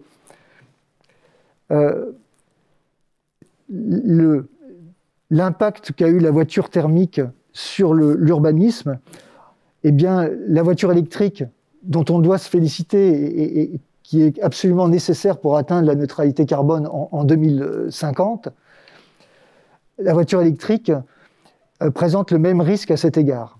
Et donc, il est indispensable que ces nouvelles technologies aillent de pair avec une exigence de fermeté dans l'application des politiques d'urbanisme et d'aménagement pour éviter le grand éparpillement, excusez-moi de ce terme un peu fort. Pour conclure, quelles que soient les avancées technologiques, il n'y a pas d'option qui justifierait aujourd'hui de retarder la mise en place de ce type d'organisation du territoire, d'urbanisme, d'autant plus que ces préconisations sont en phase et renforcent la protection et le maintien de la biodiversité, et également sont en cohérence avec l'objectif d'artificialisation nette nulle, pour résumer le ZAN allié au ZEN. C'est aussi l'urbanisme qu'attendent les nouvelles générations qui sont beaucoup plus sensibles à la lutte contre le réchauffement climatique. Merci de votre attention. Merci beaucoup. Donc effectivement, on voit bien avec ce cas de l'aménagement que politique de préservation de la biodiversité et puis de réduction des émissions de gaz à effet de serre peuvent se combiner et se renforcer l'une l'autre. Donc, dans les réactions, on a beaucoup de réactions dans le chat, qui sont peut-être plus des commentaires, mais que je vous livre. Donc, vous l'avez souligné, sur la question de l'aménagement, le prix de l'immobilier est une vraie question, puisqu'il ne permet plus aux jeunes de se loger correctement, et ils sont obligés aujourd'hui de s'éloigner de leur lieu de travail. Et du coup, la question, c'est peut-être, enfin, au niveau de la gouvernance, comment est-ce qu'on coordonne les politiques urbaines, économiques et de mobilité pour que on puisse vraiment avoir un véritable impact social et environnemental est-ce que, si vous avez, sur la gouvernance, vous avez des préconisations? Alors, peut-être ressouligner que, par exemple, cet objectif d'avoir des bourgs d'environ 6 000 habitants, 5 000, 6 000 habitants, c'est justement parce que ça permet d'avoir encore du foncier, encore un peu bon marché, hein, bien sûr, et puis de concentrer quand même les flux de population pour qu'il y ait quand même des bons niveaux de services, des bons niveaux de commerce, et puis que les collectivités puissent mettre en place des transports collectifs performants, capacitaires, et donc qui permettent à ces ménages, qui sont encore un peu excentrés quand même, qui permettent à ces ménages d'accéder à leur emploi, à leur lieu de travail, aux études pour les plus jeunes. Donc c'est cette idée à chaque fois. Mais c'est vrai que ça reste, et évidemment le foncier reste un problème compliqué. Mais justement, ce que l'on propose dans ce groupe à la suite des travaux de ce groupe de travail, c'est d'essayer d'en finir avec cette périurbalisation, tout en prenant donc en compte le véritable problème pour les ménages, ou une partie des ménages qui ont des revenus modestes, de ce problème de l'immobilier, et en même temps de leur offrir les services dont ils ont besoin, et en particulier du transport collectif. Et du coup, ces EPCI de 5 à 6 000 habitants, ça passe par de la planification pour s'assurer que les gens s'installent au bon endroit? Ce n'est pas des EPCI de 5 à 6 000 habitants, hein, des EPCI, c'est plus gros que ça, mais disons que ça veut dire que dans les gros bourgs, eh bien, c'est ce que j'ai peut-être oublié de le dire hein, tout à l'heure, mais ça nécessite quand même de restreindre, je crois que ça nécessite quand même de restreindre l'urbanisation et les constructions neuves dans les petits villages et dans les petits bourgs. Et de fait, dans la planification urbaine, oui, ça entre en ligne de compte. Et c'est ce qui a toujours été difficile en France. En tout cas, ça a été souvent un obstacle à cette lutte contre la périurbanisation, parce que il est difficile de dire à des collectivités, en plus à l'époque il n'y avait pas autant de PCI qu'aujourd'hui. Oui. Francis Bossier, vous voulez peut-être compléter? En deux mots, puisqu'on n'a jamais le temps de rien ici, en deux mots, en fait, on a globalement en un demi-siècle résolu le problème du prix du foncier en produisant à la place du réseau qui permettait d'aller rapidement dans des zones sans foncier ou sans foncier onéreux. Je pense simplement, pour répondre à votre question, au titre du roman d'Italo Calvino qui s'appelle « La spéculation immobilière ». Très intéressant, qui décrit tout ce processus à propos de la ville de San Remo. Bon, évidemment, dans un marché libre du prix, dès qu'on augmente la densité, dès qu'on augmente la compacité et dès qu'on augmente l'accessibilité aux ressources, on fait monter le prix. Tout simplement parce qu'on est dans un processus spéculatif. Donc ça veut dire que si on veut revenir en arrière, on est peut-être un peu obligé de faire revenir la puissance publique dans le jeu. C'est pour ça que ça aussi, c'est un défi. Est-ce qu'on est en phase ou à contre-phase de l'évolution des systèmes de valeurs de la génération montante, puisqu'on parle pour les 30 ans qui viennent. Voilà. Donc, question complexe, mais question de gouvernance. Et on revient aux questions d'adhésion de la population à cette transition. Pierre-Alain, tu veux compléter? Oui, enfin, dans ce qui a été dit, si on essaye de faire un peu la synthèse entre les deux ateliers, c'est que ce qui est important, c'est de se déplacer le plus possible ensemble en utilisant le moins de moyens, c'est-à-dire de se regrouper pour tout ce qui est nécessaire en termes de déplacement. Donc l'enjeu majeur, c'est d'éviter cette profusion on est tout seul dans sa voiture, le solisme qui est la pire des catastrophes à tout registre en termes de congestion, en termes de santé publique, etc. Donc, dans ce qu'on fait, il y a une convergence, en fait, entre le travail sur l'idée de la massification à différentes échelles, c'est-à-dire de petits groupes humains qui vont trouver des pratiques collectives.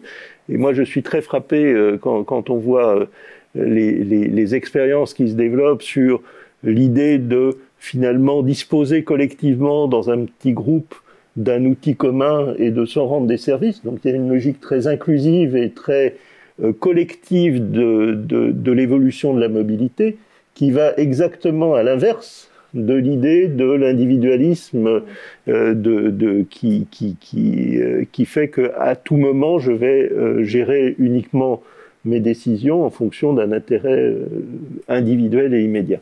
Et donc effectivement, l'outillage pour y parvenir, c'est d'augmenter les capacités de se déplacer ensemble quand on en a vraiment besoin, d'éviter aussi par la structure d'avoir des déplacements de longue distance dans des modes qui sont thermiques et qui sont avec des motorisations inadaptées, et d'essayer de faire en sorte que du plus petit groupe aux plus grandes masses, on ait une continuité d'offres de services de mobilité qui permettent à chaque fois de gagner en collectif.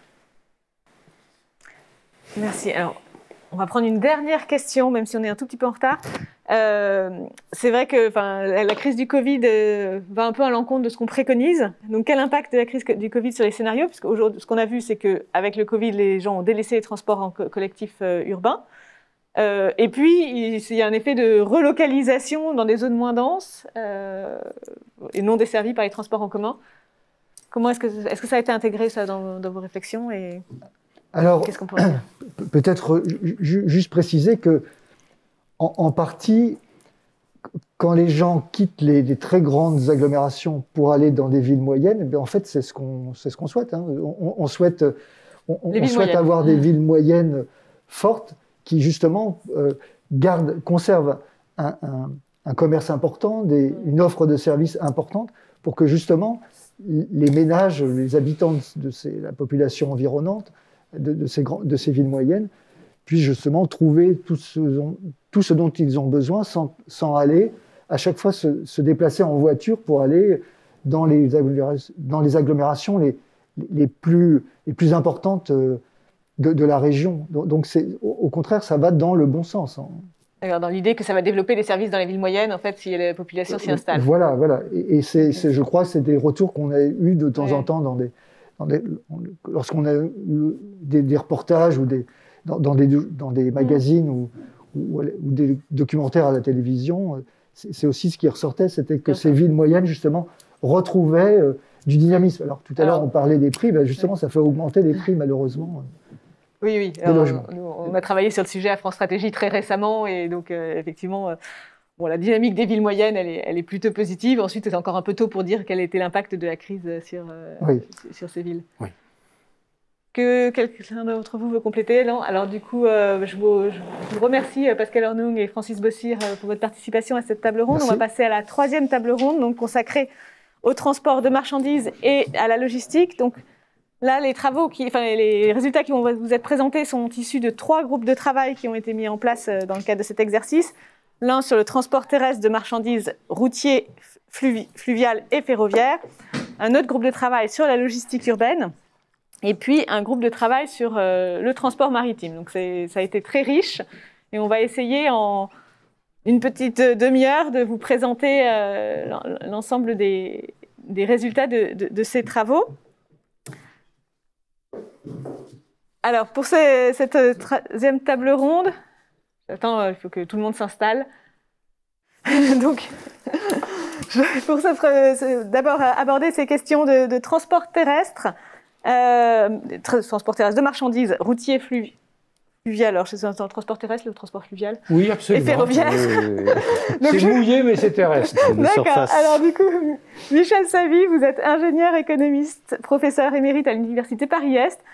Et ben voilà, vous allez pouvoir nous présenter les résultats du premier groupe de travail sur ce transport terrestre de marchandises. Très bien, merci. C'est un groupe qu'on a, enfin l'ensemble des 4 ateliers qui divisaient le groupe sur le transport de marchandises, nous l'avons co-animé, Geoffroy Caude et moi. Et effectivement, il a été dit que le transport de marchandises, c'est en gros 1/3 des émissions des transports, donc c'est loin d'être marginal ou négligeable, les 2/3 étant des voyageurs.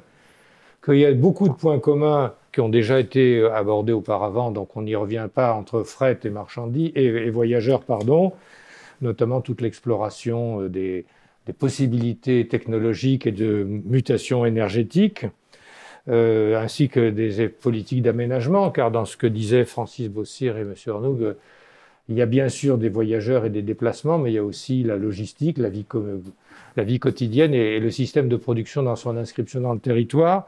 Mais c'est vrai que le transport de fret a de fortes particularités qui méritent d'être examinées comme telles. Donc on n'a pas fait, excusez-moi de vous contredire, 3 mais 4 ateliers. On m'a dit 3. Je vais tout vous dire. Je vais tout vous dire. Le premier, c'était l'ensemble des transports terrestres, considérant que la route représente 90% en termes de tonnes-kilomètres. Ça inclut nécessairement la route. Et donc il y a une certaine confusion, soyons modestes, compte tenu des incertitudes sur les projections à très long terme. Entre volume total et volume routier, c'est presque la même chose en étant bien sûr caricatural. En remarquant d'ailleurs à cet égard l'importance peut-être inattendue pour certains des véhicules utilitaires légers, comme on dit dans le jargon administratif, ça veut dire les camionnettes, qui se développent considérablement, y compris du fait du commerce en ligne, et dont en termes d'émissions de gaz à effet de serre, l'ordre de grandeur est celui des poids lourds. Alors qu'il y en a, mais il ne faut pas oublier qu'il y a 6 millions de VUL en circulation en France pour 600 000 poids lourds. Il y en a exactement 10 fois plus. Alors c'est vrai, ça sert aussi au transport de gens, les bricoleurs, les plombiers, que sais-je. Ça ne fait pas que du fret, mais leur importance est grande, mal connue et qui plus est croissante. Donc une fois qu'on aura fait ce cadrage, on va insister sur quand même des modes alternatifs à la route, dont chacun souhaite qu'il se développe.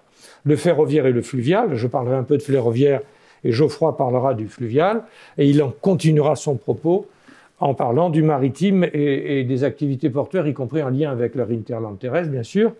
Et puis, je n'oublierai pas la logistique urbaine, qui est un fragment plus complexe, mal connu, mais d'une importance croissante, qui fait partie des transports terrestres, mais qui mérite un éclairage et des actions spécifiques. Voilà. Et quoi qu'il en soit, la route est de loin la première source de problèmes en matière de transport de marchandises. Donc, tout en étant partisan, enthousiaste du transfert modal, la route est nécessairement le principal source de solutions et de progrès. Et le transfert modal, en plus, c'est bien, mais si on ne résout pas le problème de la route par la route, eh bien, on ne sera pas à l'échelle. Voilà. Alors, vous l'avez dit dans l'introduction, si on prolonge les tendances, on aurait des croissances de 60%, j'arrondis, du transport, des émissions, etc. C'est-à-dire exactement l'inverse de tous les engagements internationaux, nationaux et européens de la France qui veut réduire ses émissions. Donc, d'où les scénarios qui ont été très bien présentés. Et donc, voilà, ça a déjà été dit. Si on veut bien voir le transparent suivant, s'il vous plaît. Voilà, donc je ne refais pas tous les calculs qui partaient d'une trajectoire macroéconomique et démographique qui nous a été présentée, et puis de l'élasticité du volume de transport par rapport à la croissance économique, qui elle-même fait l'objet d'une sorte de réflexion et rétrospective et prospective, et des trajectoires de diffusion du progrès technique et de la décarbonation, etc. Je ne refais pas donc cette présentation, mais on s'inscrit dans une cohérence, c'est-à-dire que tous les calculs globaux ont été faits par la même équipe, de sorte qu'il n'y avait pas une méthode voyageur et une méthode fret qui ne fussent pas complémentaires. Et donc, ce qui est intéressant, c'est le résultat, c'est-à-dire que par rapport à un fil de l'eau qui nous mènerait à 148 millions de tonnes de CO2 d'émissions annuelles, on a des résultats extrêmement étalés, y compris, alors bien sûr c'est un backcasting, donc on est forcé d'arriver à la bonne réponse, si j'ose dire, mais y compris une division par 10 à l'horizon 2060. Donc l'important, c'est que l'avenir n'est pas écrit. On n'est pas prisonnier d'une fatalité, mais du coup, si on veut échapper à la tendance, au fil de l'eau ou au laisser-aller, eh bien, des efforts considérables sont à faire, techniques, organisationnels, également financiers. Qui va payer? Où sont les ressources? Et qui supportera ce coût? C'est très important. Et comme pour les voyageurs, on a deux leviers d'action principaux, les comportements et la technologie. Alors, cela étant, par comparaison avec les voyageurs, il me semble que les marges de progrès dues à ce qu'on appelait nous aussi, pour être cohérent, sobriété, sont beaucoup moins importantes pour le fret que pour les voyages, parce que des variables d'action telles que l'autosolisme n'ont pas d'équivalent en fret, parce que, en dehors de la messagerie express qui peut effectivement faire des livraisons de faibles quantités, la logique des chargeurs, tout comme des transporteurs, a toujours été de remplir les camions le plus possible. Donc la question du taux de remplissage, par exemple, puis il n'y a pas de covoiturage, enfin il y a des tas de solutions qu'on ne peut pas transposer.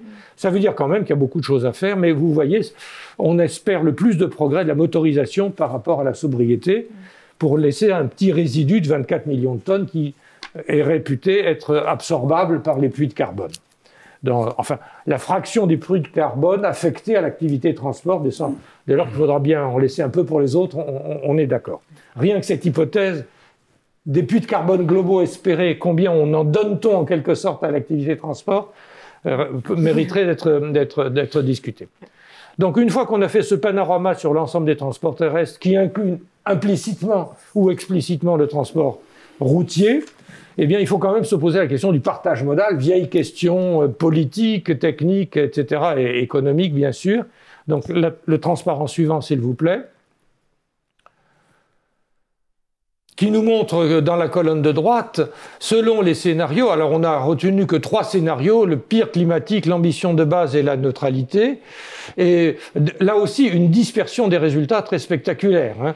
Donc, ça a du sens d'avoir une politique, mais enfin, il faudra tenir bon pendant 40 ans, ce qui est assez audacieux. Et d'ailleurs, quand nous nous comparons à nos voisins immédiats en Europe, on voit des situations très différentes de la nôtre. Et quelle est l'explication? C'est des politiques opiniâtres pendant des décennies qui font qu'en Suisse ou en Allemagne, qui sont nos voisins immédiats, ils ont 2 fois plus en proportion de fret, voire 3, que nous. Et bien sûr, la géographie, l'industrie, tout ça compte, mais aussi des politiques de transport, mais qui ne sont pas dans le court terme. Et même les 5 années de prochain mandat présidentiel n'y suffiront pas. Mais quoi qu'il en soit, donc, ça a du sens. Et une fois qu'on a dit ça, je vais dire quelques mots du transport ferroviaire, dont vous voyez que on peut espérer qu'il a entre 4% et 28% des parts de trafic en tonnes-kilomètres à l'échelon de l'année 2060. Donc, si on veut bien... Alors, on sait que le déclin, le transport ferroviaire de fret en France est particulièrement en mauvaise situation, si on se compare à nos voisins. Il ne cesse de décliner en volume absolu depuis 1974, pic historique. Et chacun veut inverser cette courbe, comme on dit. Je ne sais pas si ça veut dire quelque chose en mathématiques, mais enfin, en politique, chacun sait ce que veut dire renverser la tendance. Alors, il y a eu des réformes déjà, notamment l'ouverture à la concurrence. Force est de constater que l'ouverture à la concurrence du fret ferroviaire n'a pas inversé la tendance et n'a pas suffi à créer une dynamique d'innovation, etc. On peut arguer que sans cette ouverture, ça aurait été pire, d'ailleurs. Donc, je ne me prononce pas sur le principe, mais toujours est-il.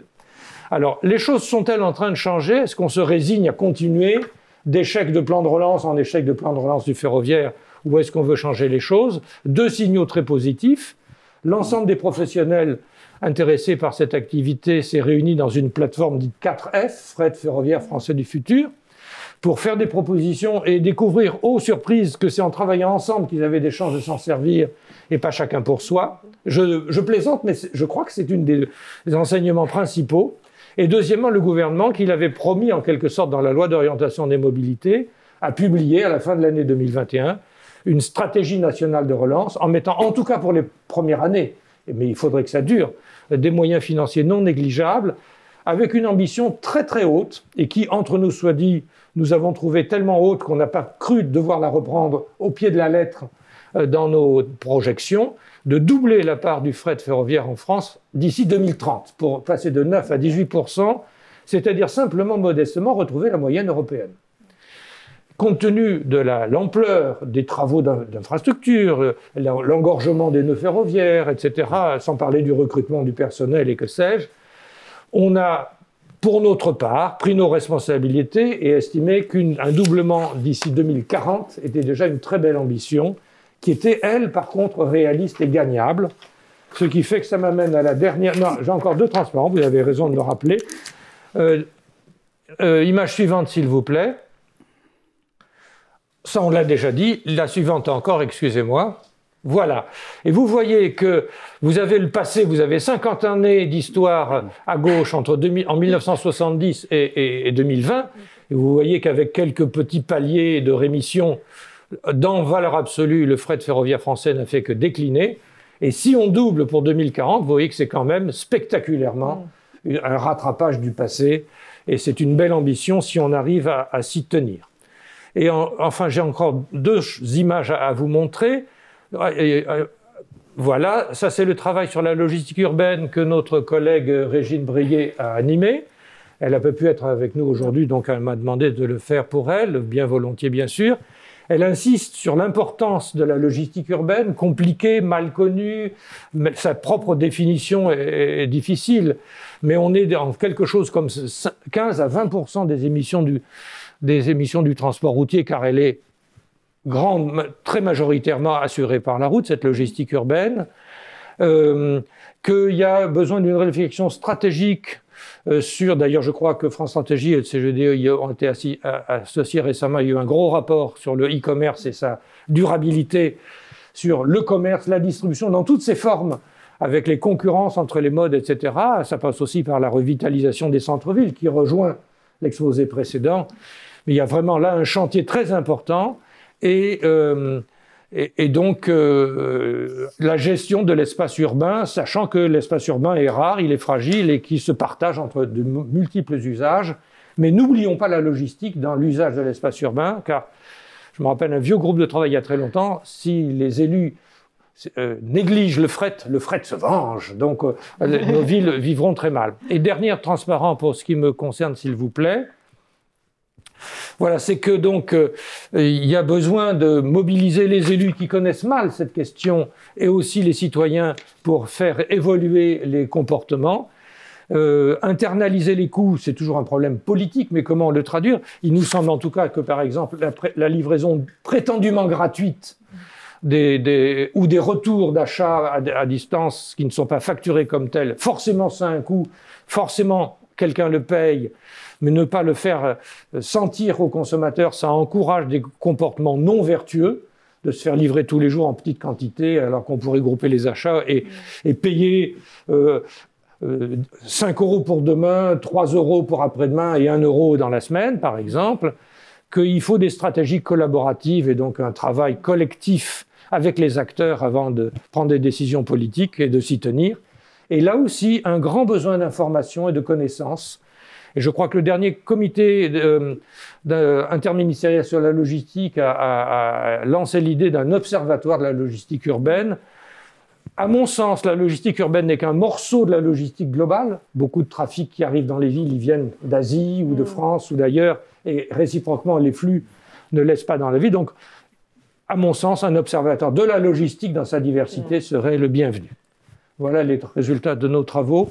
Merci beaucoup. Geoffroy connaît beaucoup mieux que moi les questions. Il connaît toutes ces questions d'abord, mais il connaît aussi le fluvial, le maritime et le portuaire. D'accord, merci beaucoup. Donc Geoffroy Côte, vous êtes membre permanent du CGEDD, et donc je vous laisse la parole pour ces questions mouillées, comme l'a dit Michel Savy tout à l'heure, le fluvial, le maritime. Merci beaucoup Michel, merci Bérangère. Donc deux petites présentations sur la partie fluviale dans un premier temps et sur la partie maritime et portuaire dans un second. Sur la partie fluviale, donc deux courtes diapositives pour présenter un peu le secteur, rappeler un certain nombre de données, montrer comment nous avons travaillé dans les différents scénarios, et puis une diapositive de transition qui est sur le partage modal dans les acheminements pré- et post-acheminements portuaires, qui fera la transition avec la partie maritime. Alors, sur cette première vue, vous voyez l'ordre de grandeur actuel du transport fluvial de marchandises, c'est 7 à 8 milliards de tonnes-kilomètres, avec 2 tiers de trafic national, 1 tiers de trafic international, et un gros morceau, ce sont les matériaux de construction, 37%, les produits agricoles en bleu, à peu près le quart du trafic, et le segment en croissance, c'est le segment vert clair, conteneurs, véhicules, colis lourds, sur lequel un certain nombre d'efforts sont portés actuellement. Diapositive suivante. L'intérêt du transport fluvial, c'est en grande partie sa capacité à faire des transports de masse. Sur les voies de classe européenne 5B, on peut aller jusqu'à des convois de 4400 tonnes. Et de ce fait, les coûts externes du fluvial, qui ont été comparés par la Cour des comptes européenne en 2015, donnent quelques ordres de grandeur, de l'ordre de 2 centimes de la tonne kilomètre sur le routier, de l'ordre de 0,80 sur le ferroviaire et de 0,3 pour le fluvial, comme ordre de grandeur. Et puis vous avez à droite le réseau actuel, avec en orange les voies à grand gabarit sur lesquelles se concentre le trafic. Et on voit que le canal Seine-Nord-Europe est destiné à relier le bassin de la Seine et les voies européennes sur ce... Voilà. Alors, donc ça, c'était un petit zoom préalable. Comment est-ce que nous avons travaillé? Michel l'a rappelé tout à l'heure. On a essayé de contraster les 3 scénarios avec des hypothèses de report modal, de part modale distinctes. Donc, dans le pire climatique, on est dans une réduction de la part modale du transport fluvial. Et évidemment, dans ce scénario, on est tombé sur une difficulté, c'est que le canal Seine-Europe, à soi seul, apporte une équivalence de trafic du trafic actuel. Donc, on ne pouvait pas garder l'hypothèse qu'on continuait la réalisation de ce projet, qui est en cours et dont les premiers travaux vont démarrer d'ici la fin de l'année, dans ce scénario-là. Donc, on a pris un peu cette hypothèse qui montre, à contrario, que le canal lui-même a un effet important en termes de report modal de trafic et donc de diminution des gaz à effet de serre. Dans l'ambition de base, on est à peu près dans le scénario de la stratégie nationale bas carbone, donc une remontée de 1,6 à 2,10% de part modale à 2060. Et dans le scénario de neutralité, on est là aussi dans un doublement de la part modale du fluvial, d'où les projections de trafic à l'horizon 2060, 9, 14 et 20 milliards de tonnes kilomètres. Si on passe maintenant, diapositive suivante, sur les projections que nous avons opérées des gaz à effet de serre dans ces scénarios, on voit que dans le pire climatique, on a une réduction faible de 26 à 18 grammes de CO2 équivalent par tonne kilomètre. Dans l'ambition de base, on descend d'un facteur 3 de 26 à 8 par rapport à 2017. Et en neutralité carbone, on a une division par 8. Bon, ce qu'il faut voir, c'est que les émissions actuelles du transport fluvial qu'on a été amené à retravailler par rapport aux données du CITEPA, parce qu'on agrégeait en fait la plaisance au fluvial, ce qui donnait des chiffres de l'ordre du million de tonnes. En réalité, quand on exclut la partie plaisance et qu'on se limite au transport, on est plutôt autour de 180 000 tonnes. Et donc, ce sont les données qui sont présentées sur cette diapositive. Diapositive suivante. Voilà, un petit mot sur la desserte terrestre. Donc, la DGTM nous a donné les parts modales actuelles dans les trafics des grands ports maritimes. On voit que tout trafic confondu, on est autour de 25%. Et sur les conteneurs, on progresse, je dirais, de l'ordre d'un peu moins de 15% à un peu plus, entre 15 et 20% aujourd'hui, avec des fluctuations d'une année sur l'autre. Et quand on regarde ce qui se passe au niveau européen, vous avez la comparaison avec un certain nombre de ports concurrents. On se constate que si on prend fer et fleuve, à Rotterdam, on est à 60%. À Anvers, on doit être autour de 50%. On est à 40% à Hambourg, à Constanza. Et donc, il y a un chemin important à parcourir pour essayer d'avoir des parts modales, des modes massifiés, ferroviaires et fluviaux, plus importantes qu'aujourd'hui. Voilà, courte vue sur la partie fluviale, et je passe maintenant à la partie maritime. Alors, même type de présentation, hein, 2 diapositives pour situer un peu le cadre, 2 diapositives sur les travaux de projection qu'on a menés, et puis ensuite un élément sur les émissions du maritime qu'on a retravaillé, comme ça a été présenté précédemment. Donc, le transport maritime international, parce que là, pour le coup, il représente quand même 94% du transport maritime qui touche les ports français, globalement, alors que le trafic purement domestique est de l'ordre de 6%. On a donc dû travailler sur ces données internationales. Donc, vous voyez, pour situer les ordres de grandeur, 80% du commerce mondial se fait par voie maritime, en transport, et on a, d'après les données de la CNUSED, à peu près 11 milliards de tonnes, c'est-à-dire 1,4 tonne par habitant transportée par voie maritime, et une distance parcourue de 60 000 milliards de tonnes mille, c'est-à-dire 110 000 milliards de tonnes kilomètres, Ce qui veut dire que le parcours moyen entre deux ports à l'échelle mondiale est d'ordre de 10 000 km, pour donner les ordres de grandeur. Et puis, on a bien entendu 4 types de trafic. Les trafics de vrac liquide en bleu foncé, les grands vracs solides, par famille, qui sont en bleu clair, en orange le trafic roulier, et en vert le trafic de conteneurs, dont vous voyez qu'avant la crise de 2008, il était avec des taux de croissance relativement élevés, autour de 10%, et que depuis, il se stabilise autour de 5%, c'est-à-dire avec une évolution à peu près équivalente à celle du PIB mondial globalement. Diapositive suivante, s'il vous plaît. Alors, on a fait un petit zoom aussi sur les trafics portuaires, notamment le CGDD nous a dit, voilà comment, en rétrospectif, évoluent depuis 1960 à 2017 les trafics débarqués dans les ports français, donc en gros 350 millions de tonnes aujourd'hui, avec des imports qui ont plafonné avec 2 pics en 77 et en 2007 avant la crise, et du fait de la réduction des trafics d'hydrocarbures, on est maintenant dans une relative stabilité, voire baisse des importations, alors qu'on a une augmentation continue des exportations, les marchandises embarquées. Et puis vous voyez que le rythme d'évolution des trafics des ports européens se situe autour de 1% par an, puisqu'on est autour de 3 milliards 700 millions de tonnes, alors que celui des ports français est à peu près constant. Alors, un petit zoom, diapositive suivante, sur les émissions. Vous voyez que les émissions du transport maritime international, d'après le CITEPA, ont plafonné à 10 millions de tonnes, grosso modo autour de 2004-2005, et se situent aujourd'hui un peu en dessous de 6 millions de tonnes, mais elles sont calculées essentiellement avec les navires qui soutent à partir de soutes en France, c'est-à-dire de carburant approvisionné en France. Et bien évidemment, un certain nombre de navires approvisionnent soit en Europe, soit à l'autre bout de la chaîne en Asie. Donc on a essayé de retraiter, de recalculer quelles étaient les émissions réelles, et on a quasiment doublé, c'est-à-dire qu'au lieu des 6 millions de tonnes qu'on trouve avec les données du CITEPA, on les a réestimées à 12 millions de tonnes, et en ACV, on a rajouté à peu près 15%, ce qui donne à peu près 14 millions de tonnes.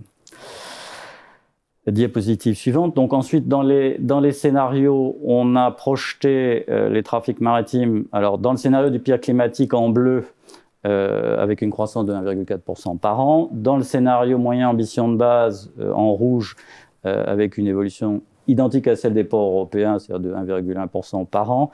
Et on a eu pas mal de discussions sur le scénario de neutralité carbone, parce qu'on s'est inspiré en fait, d'un travail qui avait été mené par le port de Rotterdam, par le programme climat du Club de Rome, qui prévoyait un plafonnement du trafic du port de Rotterdam à l'horizon 2040 et ensuite une quasi-stagnation du trafic par substitution des hydrocarbures avec d'autres types de produits liés à la transition énergétique elle-même.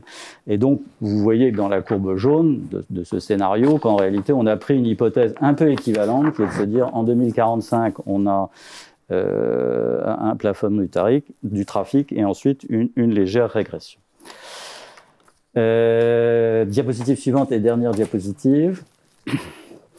Voilà, donc vous avez les projections d'émissions. Alors, je commenterai juste le scénario jaune de neutralité carbone, où on descend jusqu'à 3 millions de tonnes. Comment est-ce qu'on obtient, Dominique Overlo l'a rappelé tout à l'heure, ces réductions d'émissions? En fait, avec 3 facteurs.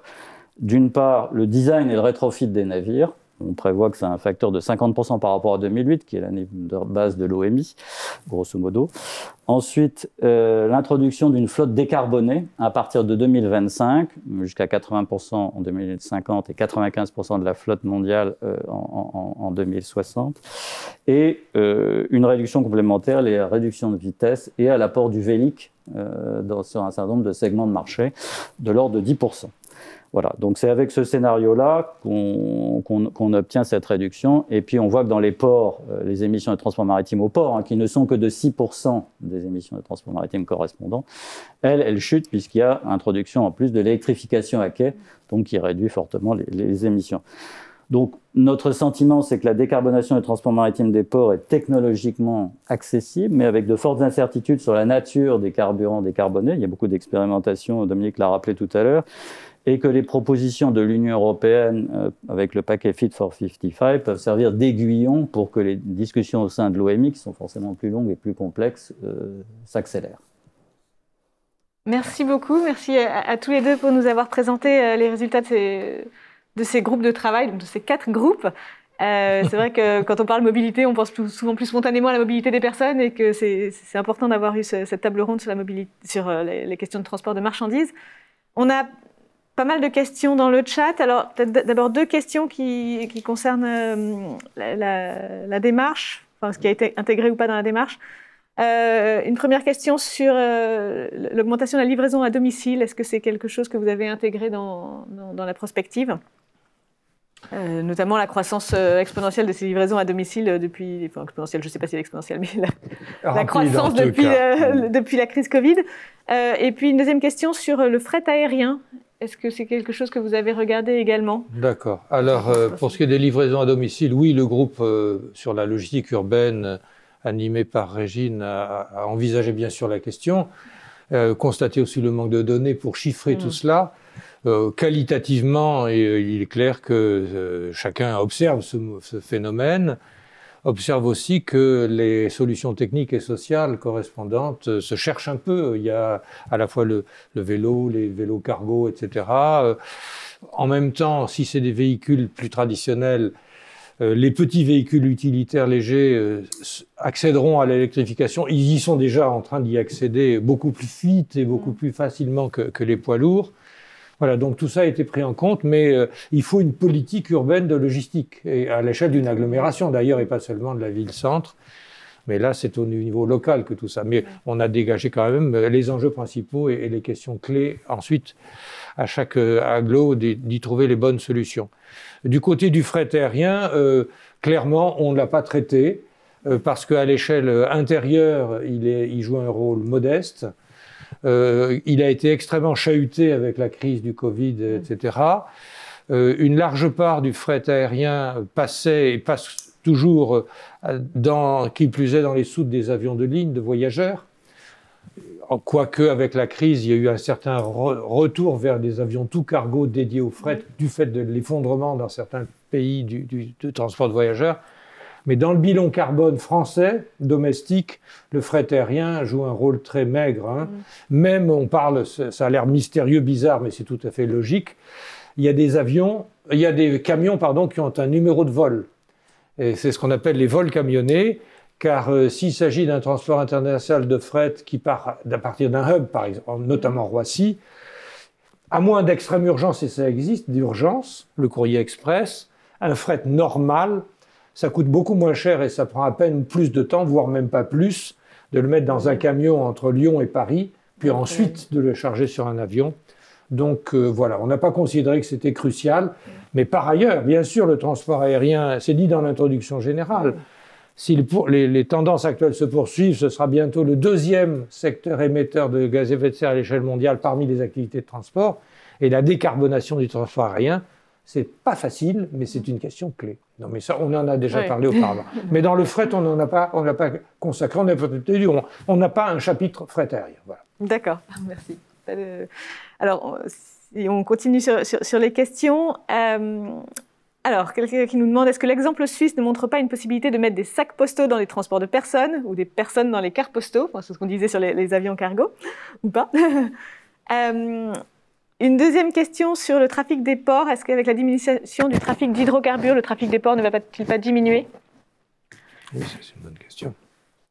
Sur les trains postaux, on a une expérience historique très, très importante en France, puisqu'on avait effectivement un transport très massifié qui avait la qualité de permettre en fait d'organiser le tri dans le train, et du coup qui travaillait en temps masqué de façon extrêmement performante et efficace. La difficulté qui est apparue, c'est qu'en fait, l'automatisation de grande échelle du tri postal a nécessité des machines qui ne rentrent plus dans les trains. Et du coup, le train postal s'est effondré, il y en a plus pour ces raisons. Alors, le fait que l'on transporte des colis dans les trains, c'est bien entendu quelque chose qui est tout à fait imaginable. Je pense que vous voyez, quand vous sortez d'un train, parfois débarquer des paquets de journaux, des choses comme ça. Donc c'est des choses qui continuent tout à fait à exister. Mais la massification du train postal, qui était quand même quelque chose d'extraordinairement intelligent en termes de logistique, malheureusement a buté sur cette question. Mais la technologie du tri a changé. Maintenant, il y a des machines à trier qui trient même jusqu'à l'ordre de livraison dans la rue. Voilà. Donc, il n'y a pas un tri par étape comme ça se faisait auparavant. Et hélas, peut-être, le courrier ne passe plus par le train. Même les TGV jaunes qui faisaient la gloire du courrier postal n'existent plus. Voilà. Oui. Alors, y aura-t-il un retour vers le train? Ça peut être une goutte d'eau, mais dans un ruisseau de progrès que nous souhaitons. D'accord. Sur les ports, peut-être?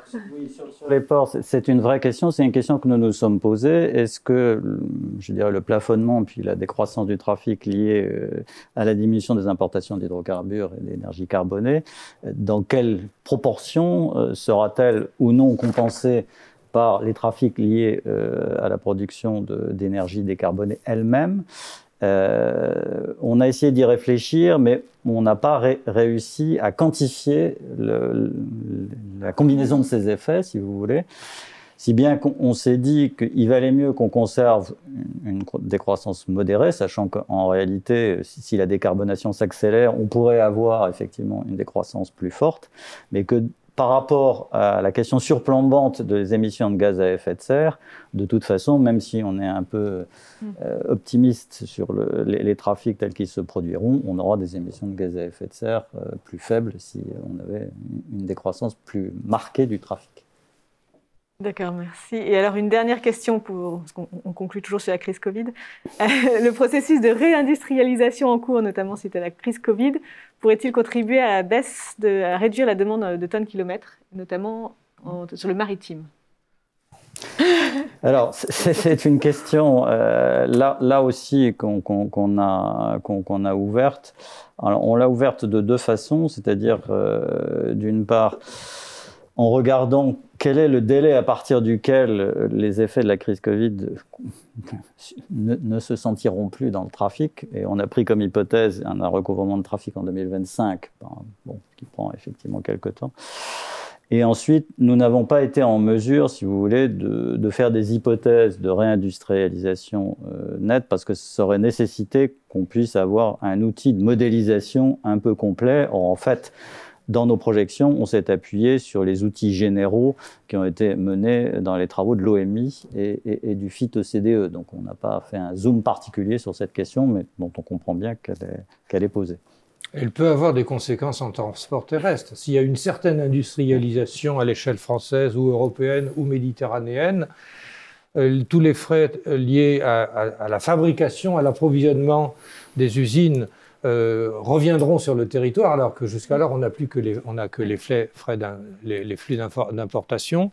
Peut-être une contre-tendance serait une certaine décentralisation de certains sites de production qui réduirait les distances de transport. On n'a pas construit de scénario. On comprend bien que la question est complexe, il y a des tendances, des contre-tendances, et qu'on peut souhaiter une certaine réindustrialisation sans doute. Merci beaucoup.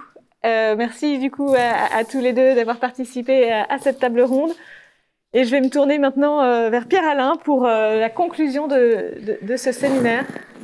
Je vous remercie beaucoup. Je remercie encore France Stratégie et tous les intervenants pour les contributions. Les documents qui servent de support sont documentés de façon détaillée et ils seront disponibles à tout le monde sur notre site. Donc, n'hésitez pas à les approfondir et à y travailler. C'est de la matière parfois qui mérite débat et discussion, et je peux vous assurer que dans la communauté des acteurs qui ont contribué à ce travail, le débat a été vif et nous n'avons absolument pas la prétention d'avoir abouti à une vision ni unique, ni déterminée et stable de ces questions évidemment complexes. Mais il nous a semblé très important d'alimenter ce débat.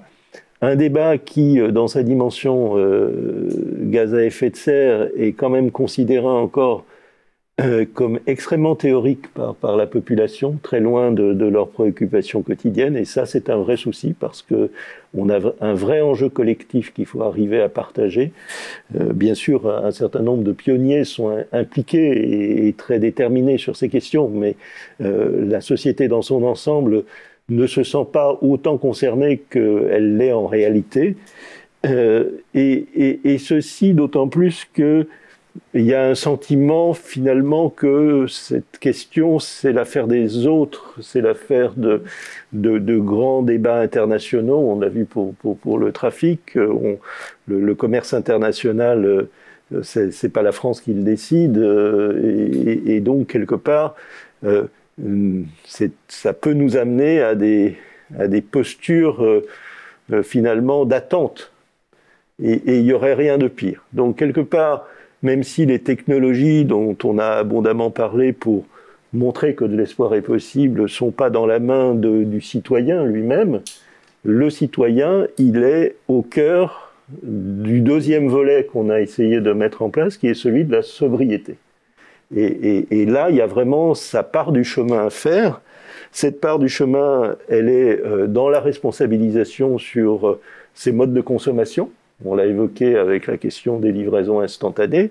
Elle est cruciale dans un segment important de la logistique. Elle est aussi, évidemment, essentielle dans le choix de ce que l'on consomme. Et ça, c'est une question, évidemment, considérable. Elle est évidemment, et là plus directement, de façon plus palpable, plus compréhensible par tout le monde, dans ces pratiques de mobilité. Dans ces pratiques de mobilité, on part d'une situation qui est une situation extrêmement hétérogène dans les situations des personnes qui ont des univers de choix, qui partent d'une situation personnelle qui font qu'ils ne peuvent pas si facilement que cela changer de mode de transport, ils ne peuvent pas si facilement que ça intervenir. Mais là-dessus, on voit qu'il y a énormément d'initiatives qui sont prises. L'objet de nos travaux n'était pas de faire l'inventaire de tout ce qui se passe en France en matière de dynamique de nouvelles pratiques, mais on voit se constituer des collectivités qui prennent en main l'économie et la parcimonie de leurs déplacements pour essayer de trouver des solutions qui, à leur échelle, sont pertinentes.